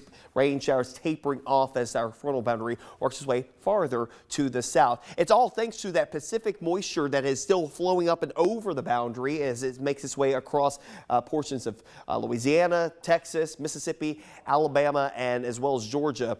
And even for us, we're still dealing with that moisture, and it's going to linger overhead as we stay locked in with the northeasterly breeze. That's going to keep us underneath clouds and maybe occasionally some spritz and sprinkles here as we head through the next little bit. But that moisture pool is still going to bring some better chances for rain, especially in drought-stricken areas to the south of us. Of course, we're dealing with the drought as well, but it's even worse across portions of Mississippi and South Louisiana over the last couple of months. Now, as far as rainfall is concerned, we picked up a fair amount so far over the last 24 hours. Some spots here in southern portions of DeSoto County, northern Tate County, close to 1.5 inches to 2 inches of rainfall from last night. We had a couple of pockets there, over 1 inch in southern portions of Shelby County, northern Marshall, eastern DeSoto County as well, and stretching back over into Lee and Phillips counties as well. See over 1 inch in Helena, West Helena as well. So some spots picking up a fair amount of rainfall, some spots not nearly as much. Dyersburg only about 0.2 of an inch of rainfall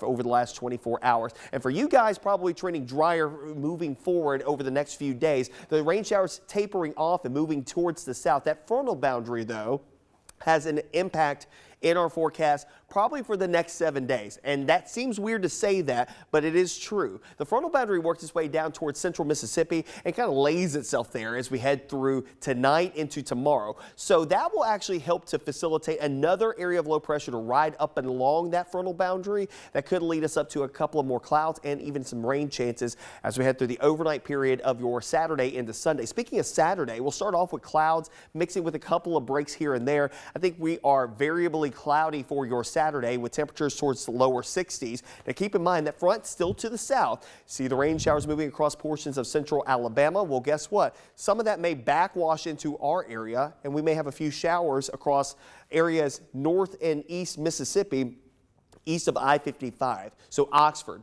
Batesville, as well as Holly Springs and Ripley and Ashland and Corinth may catch a couple of isolated showers. Even for our friends in Selmer and Bolivar may catch a couple showers in West Tennessee. The farther west that you are, less of a chance for rain moving forward here in the next few days. And actually, eastern Arkansas, I think you're dry once we get past the rain here tonight, today rather. Sunday looks to be mostly dry for most of the area with a mixture of clouds and sunshine with temperatures that will top out generally in the 60s again. For Veterans Day on Saturday, again, variably cloudy skies, temperatures in the upper 40s early on towards 60 degrees by the end of the day. Rain during the day should be pretty much nil, but we may have that isolated shower chance mainly for the overnight period of your Saturday into early Sunday, all the while with a cool northeasterly breeze. Remember, I told you for the next 7 days that frontal boundary is probably going to still be part of the forecast. Well, here it is stalling out across Florida, and then a new area of low pressure forms on the back side of it over across South Texas. And again, another area that needs some rainfall. They'll get a fair amount of it here as we head towards Sunday and Monday. This is Monday morning. That low working its way across the northern Gulf, but there's something that's blocking it. Remember that area of low pressure, lower pressure wants to go poleward. It's just trying to transfer energy from one part of the atmosphere to the other part of the atmosphere, or one part of the world to the other part of the world. And usually goes poleward. So going from like the equator up towards the poles. Well, this area of low pressure is not going to be able to do that. It's not going to be able to gain latitude because of a blocking ridge of high pressure to the north of it. So what's going to ultimately happen? Well, that's going to scoot eastward, but it will backfill in clouds and even opportunities for showers heading into Tuesday and Wednesday of next week. That will take us a little hit on temperatures during that time frame, and a little better chance that we could get some rain here as we head towards the latter half of your Tuesday into early Wednesday. The models are starting to flip in that direction. It's not fully there yet. There's still some iffiness in that part of the forecast we'll be watching here in the next few days. Now, eventually that area of high pressure will backfill on the western side of the area of low pressure and start to clear us out a little bit and actually help to warm us up as we head towards the middle and latter portion of next week. Of course, you can stay up to date with the very latest anytime on the Action News 5 First Alert Weather app. Download it in the Google Play Store and the Apple App Store. Upon the 7-day, 58 the high today. On average, some spots in the low 60s if you can get enough sunshine. But the rain should taper off here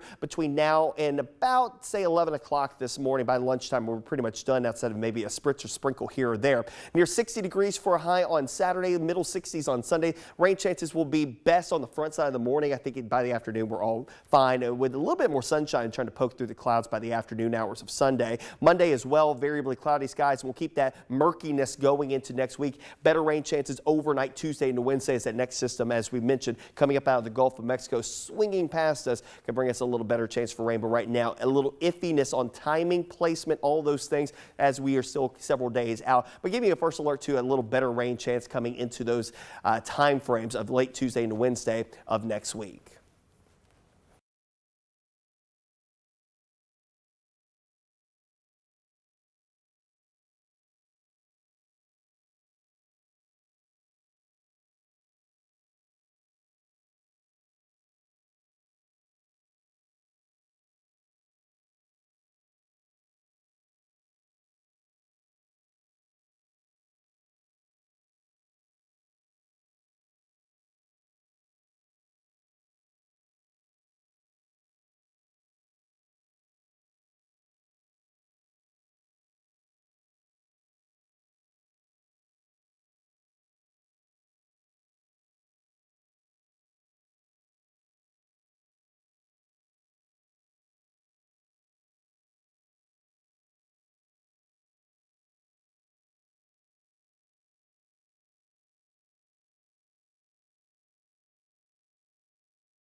Wanted to let you know that today the U.S. Marine Corps is celebrating a birthday. Tomorrow is Veterans Day. The military acknowledges there were some vets that were discriminated against decades ago. Behad Shaban has more on that.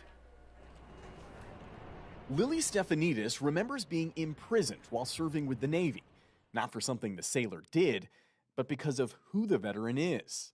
They actually locked you up behind bars. They locked me behind bars for a couple days and gave me a couple slices of bread and a cup of ice every morning. For decades in America, being LGBTQ could get you thrown out of the service under the military's homosexual conduct policy. Department of Defense records obtained by NBC News show more than 32,000 vets were forced out since 1980. I'm disgusted. I'm disgusted by that. Stefanidis, who identifies as non-binary, was ultimately kicked out of the Navy in 1989. Military paperwork blamed homosexuality, giving Stefanidis what's known as an other than honorable discharge, which can leave veterans without valuable VA benefits like healthcare, tuition, and home loans. Stefanidis spent years homeless. I felt that I was kind of something to be discarded. This changed you? Absolutely. It absolutely changed me. It altered the trajectory of my life. Gay service members have been thrown out of the armed forces dating back to World War II. But the U.S. officially ended the practice in 2011 with the repeal of Don't Ask, Don't Tell. Today, veterans must apply through the military to get their discharge status upgraded, and separately with the VA to get the benefits they're owed. Neither process is automatic, putting the burden on veterans. In September, the Department of Defense announced plans to proactively review and correct military records for veterans discharged because of their sexual orientation, but only for those discharged during Don't Ask, Don't Tell. And the DoD tells us now, nearly 2 months later, there's still no timeline for when that process will start. As for the VA, records we obtained show its review takes an average of 233 days to determine benefit eligibility. That's too long. We brought our findings to VA Secretary Dennis McDonough. We are going to continue to work at this as aggressively as we can. Stefanidis applied for VA benefits in 2019 and finally received them more than 10 months later. But the wait continues for the military to upgrade the veteran's discharge status to honorable. I need my country to tell me that I'm okay. Do you know what I mean? To tell me that I'm equal. Stefanidis is now part of a class action lawsuit against the Department of Defense, which asks the military to systematically upgrade discharges for service members kicked out for their sexual orientation. The Pentagon says it doesn't comment on pending litigation. Stefanidis, who has stage 4 prostate cancer, worries waiting much longer won't be an option. I may not live to see the discharge upgrade. How often do you think about that? Well, I wonder every day. I wonder every day. It's this: how much time do I have left? Begad Shaban, NBC News, San Francisco. Good morning, everyone. Welcome back to the Action News 5 Digital Desk. Chalkbeat, Tennessee. They cover education stories across the state, and they focus a lot on various stories that impact us here in West Tennessee, Memphis, Shelby County. A few weeks ago, we talked with one reporter, Laura Testino, about the confusion with Tennessee's letter grades for schools. And so there is now a follow-up to that story. It was very interesting how it was very complicated, somewhat convoluted on how the state was going to give certain schools across the state grades on how they're doing.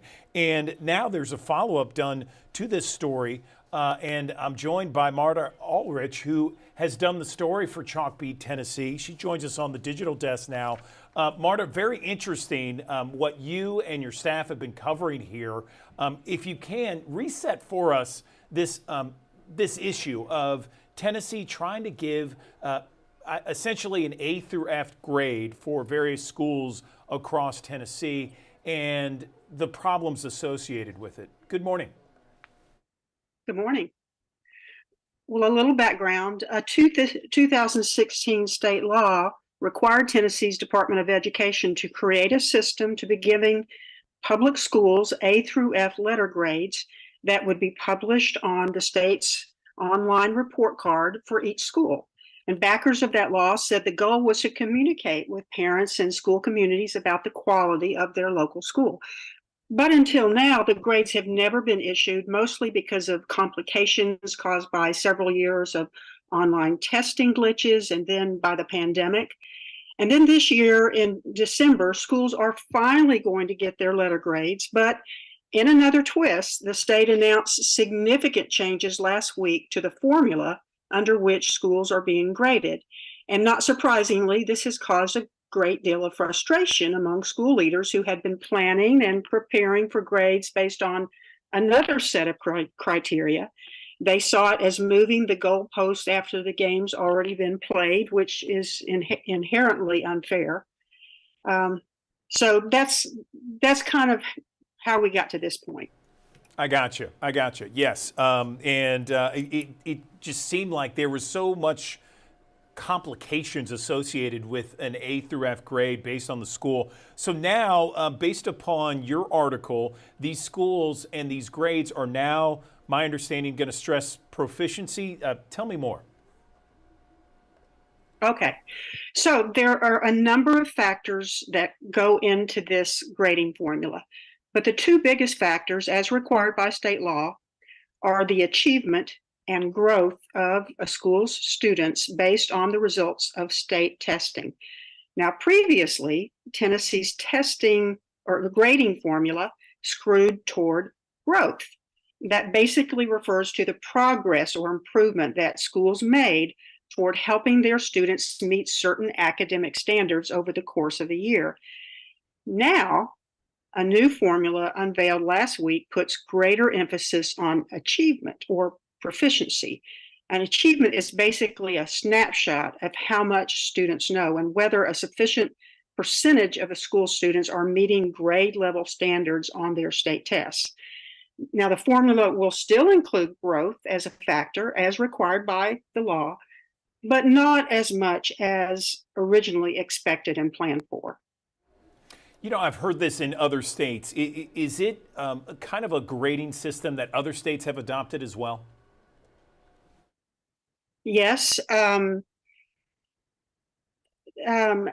has been a move toward adopting grading systems, especially in states like Texas as an example. But under federal law, states are required to have some sort of rating system that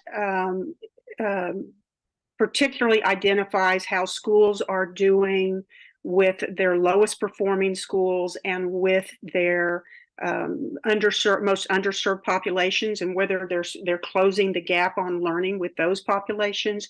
In Tennessee, we just happen to combine our two grading systems for accountability purposes, so that we would meet both the state law's requirements and the federal law's requirements. Now, this change that has just recently been made will split those two apart. So we'll now have one rating system that complies with federal law, and then this A through F grading system that complies with state law.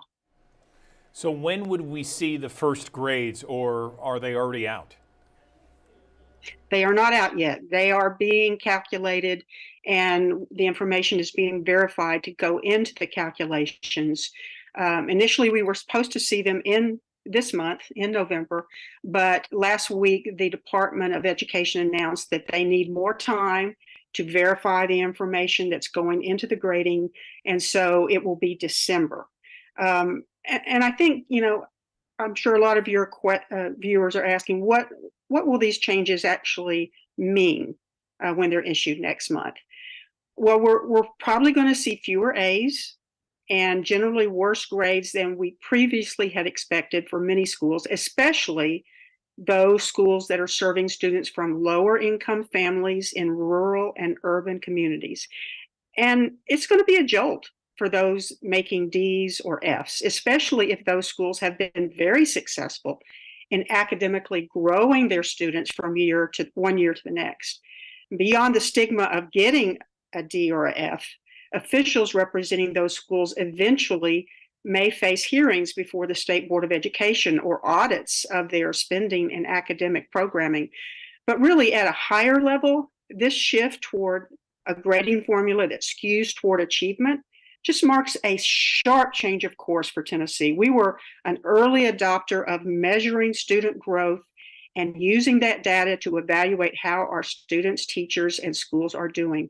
And over time, our educators have really come to, mostly embrace this model as ultimately the best way to gauge the quality of learning that's happening in their classrooms and schools. That's changing now under Tennessee's new education commissioner, Lizette Reynolds. She says families, they're already familiar with A, B, C, D, or F letter grades because they see these types of ratings on their students' report cards. And they understand that an A and a B signals proficiency, and a D or an F signifies that a student is not proficient and needs to make significant improvement. Reynolds says parents and local communities should have a similar grading system for schools that is clear and meaningful to parents and families. Marta Ulrich, senior correspondent for Chalkbeat Tennessee. Where can people find this article? I know that there's going to be some people that would want to read it, Marta. Sure. You can Google Chalkbeat Tennessee. We've got several articles that me and my colleague in Memphis, Laura Testino, have written, or you can just go to tn.chalkbeat.org and read our coverage. Okay, Marta, really appreciate you coming on the Digital Desk. Thanks for all of your hard work covering education across the state of Tennessee. We appreciate it. Thank you.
Thanks for joining us here on the Action News 5 digital desk this morning. Rain showers gradually tapering off, and there will be a little bit of a rebound in temperatures as we go through the day ahead. Temperatures trying to get back towards the upper 50s, near 60 degrees.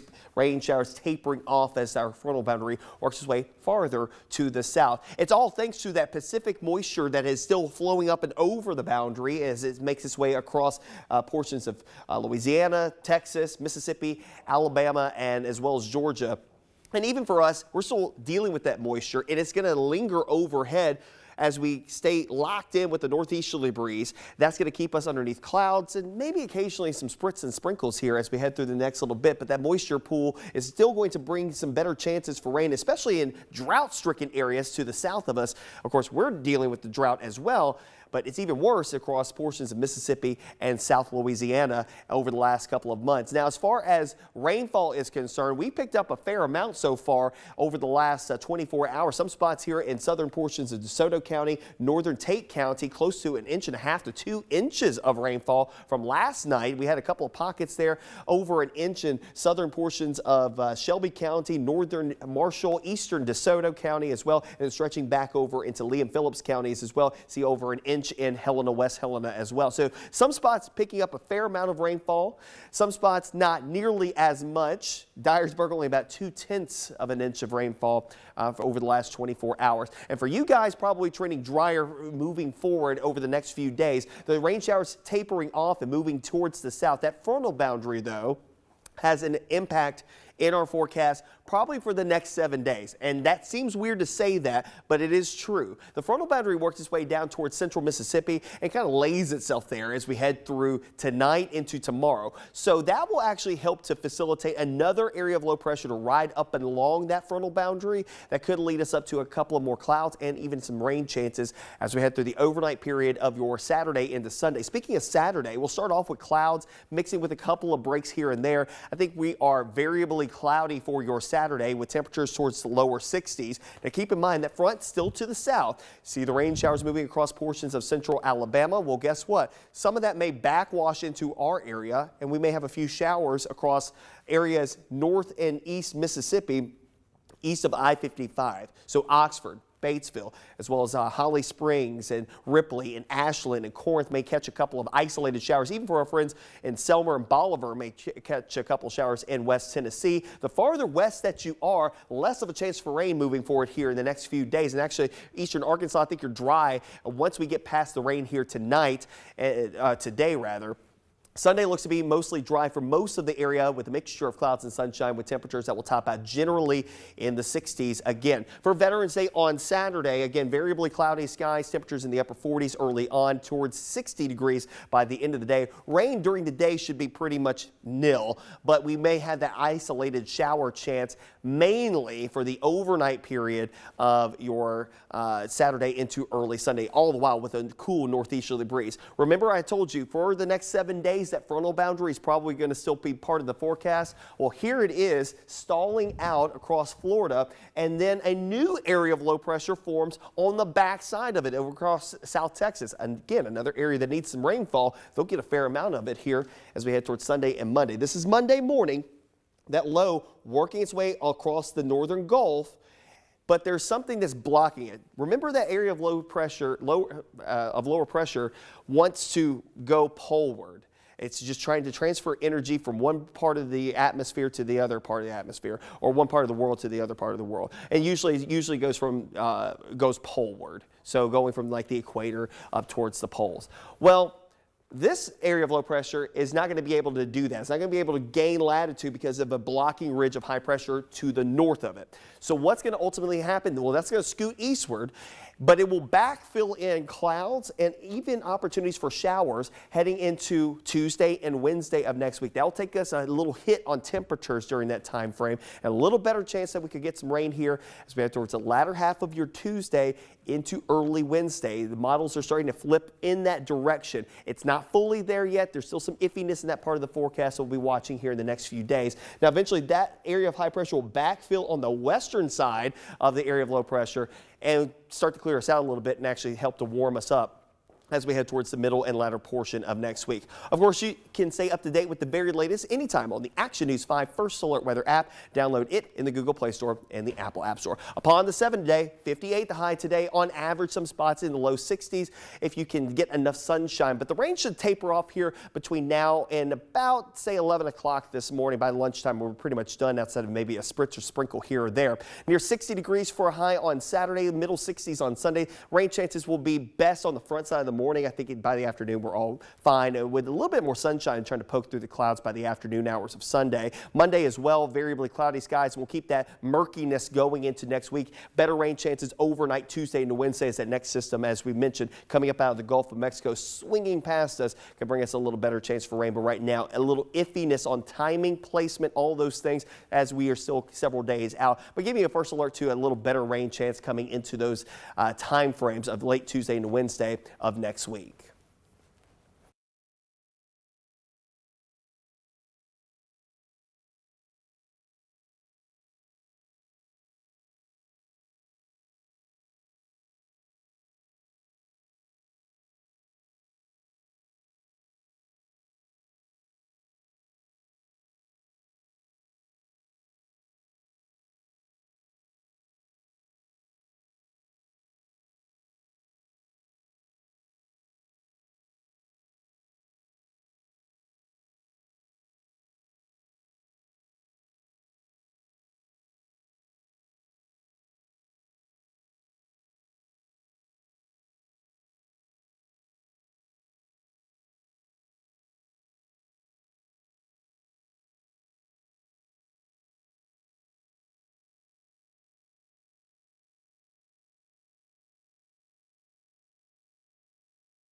Good morning. Welcome back to the Action News 5 digital desk. I want to show you this flyer here. RestoreCorps second annual free 901, 5K and 10K and Kids Fun Run. This is happening November 11th, 9:01 in the morning, of course.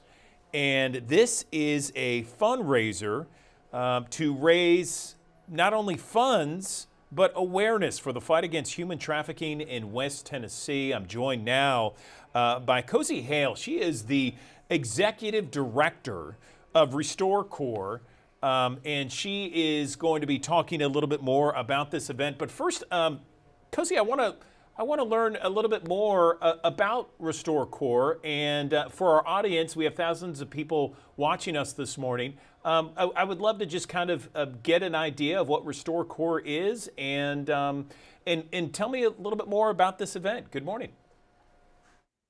Good morning. Thank you for having me this morning. So RestoreCorps is a nonprofit organization located here in Memphis, Shelby County. And our mission is to empower survivors, equip communities, and seek justice by changing systems. We are currently the single point of contact for human trafficking survivor services in West Tennessee. So we're located in Memphis, but we also serve the 21 counties of West Tennessee. So we provide direct care and support for the population, as well as increasing awareness about the issue in our community. So let's talk a little bit more about this issue of human trafficking in West Tennessee. I know that it has become more prominent and it's been in the news more, not only in the state, but across the region and across the country and world. Tell me how bad human trafficking is in West Tennessee. Well, we really have an issue. For RestoreCorps, we have already, at the end of October this year, responded to 256 referrals this year. And of that, 126 of those were minor referrals that we've received alone, and the year is not over. So we have seen an uptick in our referrals, and we think that is due to increasing awareness for first responders, people that are working with vulnerable populations of people.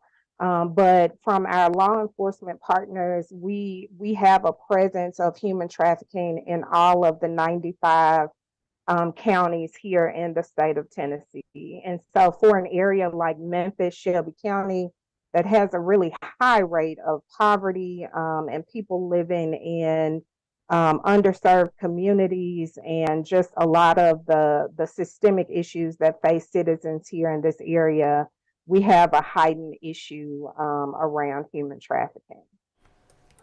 It sounds like it. And you know, are there maybe some myths that you can dispel right now? Some people might have their own thoughts in their head of what human trafficking is, and what do the numbers say?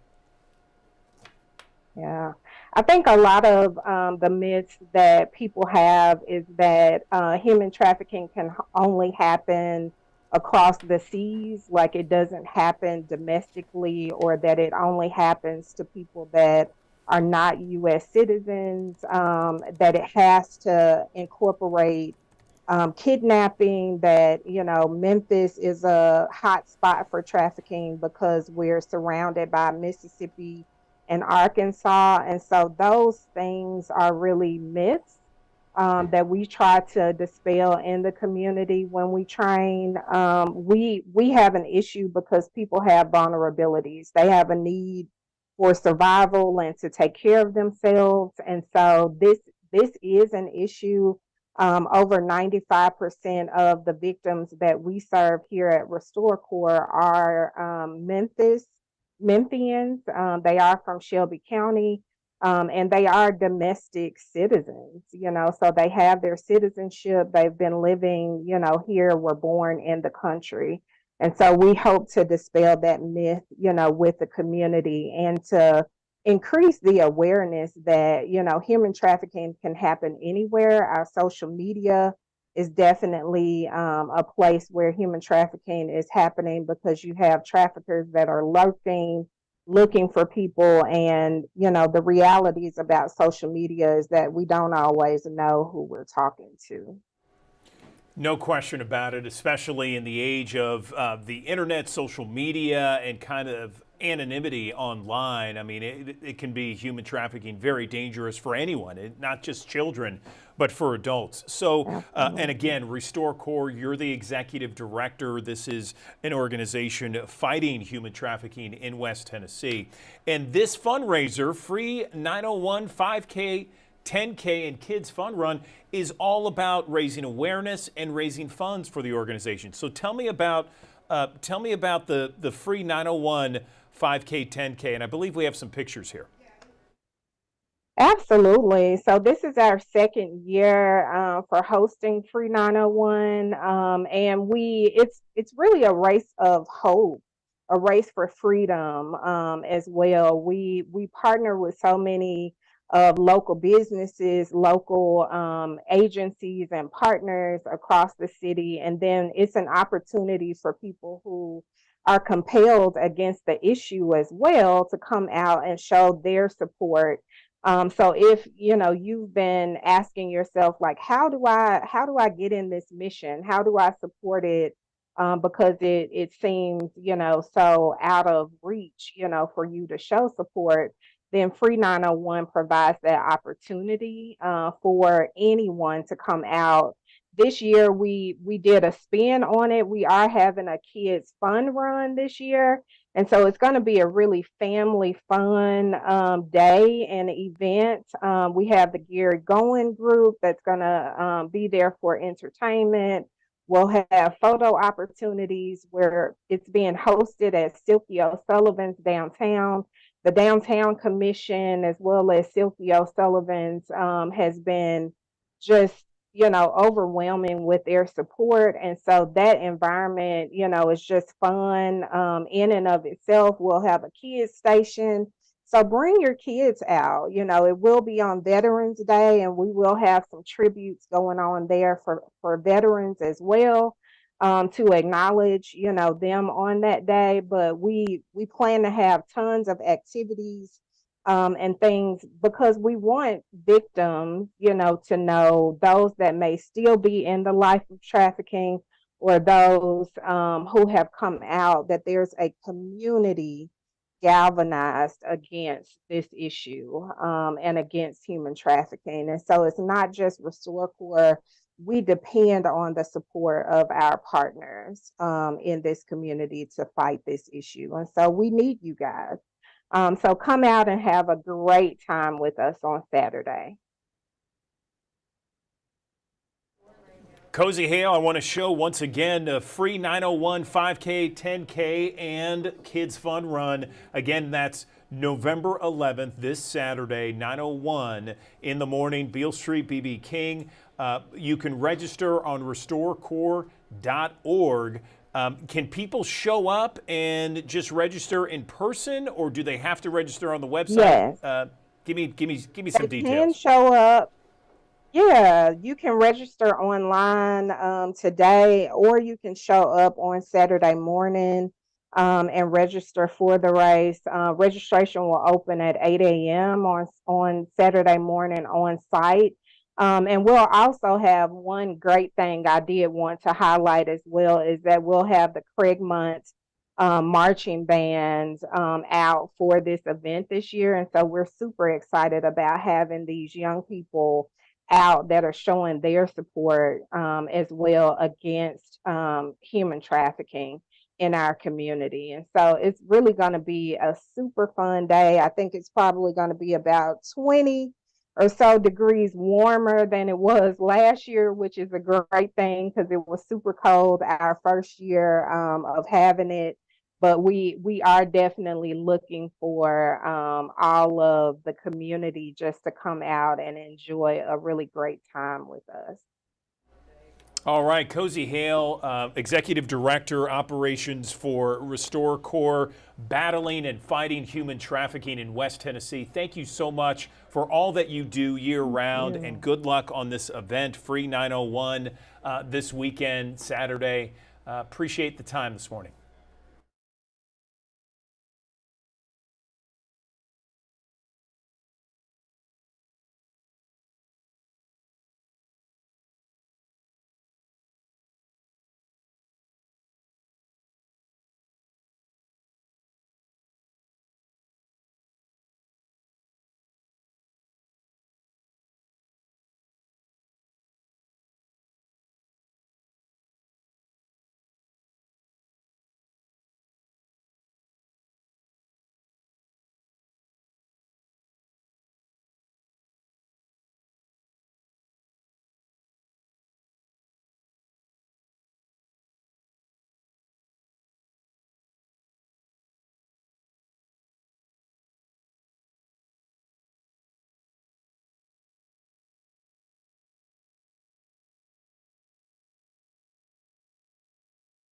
Good morning. Welcome back to the Action News 5 digital desk. I want to show you something from the latest edition of the Memphis Magazine. This is something that caught my interest.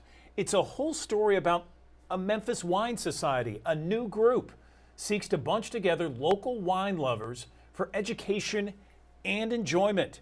And joining me now to talk about this wine society, the author of that article in Memphis Magazine, Sam Chichi, joining us on the Action News 5 digital desk. Sam, you had the plum assignment to hang out with the folks over at the Wine Society. Tell me more about this group. How are you? I'm good. Hope you're doing well today. Yeah, you know, sometimes when I'm on here, you remind me of how difficult my job can be sometimes. This was certainly one of the tougher assignments. I just had a little note pop into my inbox one day about, you know, going to the auto museum in the Edge District to try some wine. I'm like, hey, I'll check it out. And to my surprise, it was this whole new group just kind of dedicated to not just drinking and enjoying wine, but, you know, beginning programs to educate people on the hows and whys of wine, and, you know, what goes into it, what you can have it with, why it's such a big industry, and then almost from just an appreciation standpoint. And, you know, they got things rolling in October. So, you know, if you go to their website, memphiswinesociety.com, you can keep up to date with all the different programs they're going to be putting on. And there's quite a bit of stuff to look forward to, I think. Yeah, I was going to say, so this is a brand new organization, and it's not, doesn't take a genius to tell you that there's so many wine lovers all across Memphis and the Mid-South. When you talk to them, and I don't want to give the article away, but when you talk to them, was this something that they've been planning all along? Do they have tons of members, or was it informal for many years? I mean, how did it all come about? No, this is a very new venture. The man behind it, Norbert Maida, he came to town a couple of years ago. He was, you know, one of the catalysts behind Wilson, Arkansas, just up the road, kind of redoing its whole programming with wine tastings, wine dinners, and then just all the cool events and festivals they have going on up there now. So he was involved with that for a couple of years and has a pretty long background in hospitality. So he just really liked the area, and he told me he was looking around. He looked at, you know, big cultural things like barbecue, blues, beer, the 3 Bs that he called it. And he just thought he wanted a place to gather wine lovers because, like you said, that is a pretty robust community here in town. But, you know, they, at least to my knowledge, they might not have, you know, places to gather outside of, you know, restaurants or stores with really good wine selections. And that's just kind of his drive. He wants to get the ball rolling with this thing. It's still pretty new. You know, I think he's still looking to gather a lot of members, and, you know, he's partnering with local organizations to kind of make it a collaborative effort. So he's not looking to, you know, take business away from anybody. He's looking to just kind of uplift the local wine community and, you know, point people in the right direction, educate them on, you know, the kind of things they might like, what they want to look for, what kind of snacks or dinners you can have with wine. There really is a huge education component, and we haven't seen a ton of programming from them yet, but I think this is definitely something, you know, if you're a wine lover or even just casually interested, he'll be happy to sit down with you and talk you through options and, point you in the direction of the right vintage. Yeah, I think a lot of people that enjoy wine, myself included, I have a wine connoisseur in my family, and they can pontificate about every single grape out there ad nauseum. They can talk about it forever. And but I do think that there are a lot of people that just love to just kind of swirl wine, taste it, and talk to others about it, what they like, what they don't like, what's a great food pairing, that sort of thing, and totally see how this could evolve into something much bigger. Did he mention, plans or what they have in store over the next, few months, year? Yeah, I think a lot of it is still in the works as they kind of gain momentum, but I believe their first launch event was a popcorn pairing partnered with Wolf River Popcorn Company, which had a bunch of different popcorn flavors and wine paired with that to kind of talk about how those flavors intermingle and accentuate each other. I believe they had a harvest dinner planned for early this month. And beyond that, I checked the schedule. I'm not sure if there's anything concrete yet, but as I mentioned earlier, I think it's something where you should just keep an eye on the website. And as they add more of these big dinners or pairings and tastings, and even seminars and classes on just the knowledge of wine, we should expect to see everything of that ilk going forward. Okay, and this is Sam Chichi's article in the latest edition of Memphis Magazine on newsstands now. Of course, memphismagazine.com as well. Anything else, Sam, before we let you go on the Memphis Wine Society? Yeah, I think there are going to be a lot of free events involved going forward. So, there's no pressure to sign up for a membership or anything like that if you don't want to right out of the gate. But I like wine, but I'm not a wine expert or a connoisseur by any means. But the event I attended, it was still a very, comfortable, welcoming environment where I was able to, drink some free wine and try some vintages that just aren't available in the Mid-South. That's another big component. They'll be bringing in stuff from all over the world to get people to try and broaden their horizons. So if you even have a casual interest in wine, I think it's well worth your time to look into this. He's got one of the best jobs in Memphis and the Mid-South, drinking wine for free on the job. Nice job, Sam Chichi. We appreciate your time, as always, on the Digital Desk. Thanks. Thanks, Andrew.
Okay, that does it for us here in the Action News 5 Digital Desk as you take a live look from our High 5 camera, Midtown Memphis. 53 degrees at 10:54. We have Action News 5 Midday coming up at the top of the hour with Sydney Gray, and then we have Maggie McCauley on the weather and the forecast and what we can expect this weekend going into next week as well.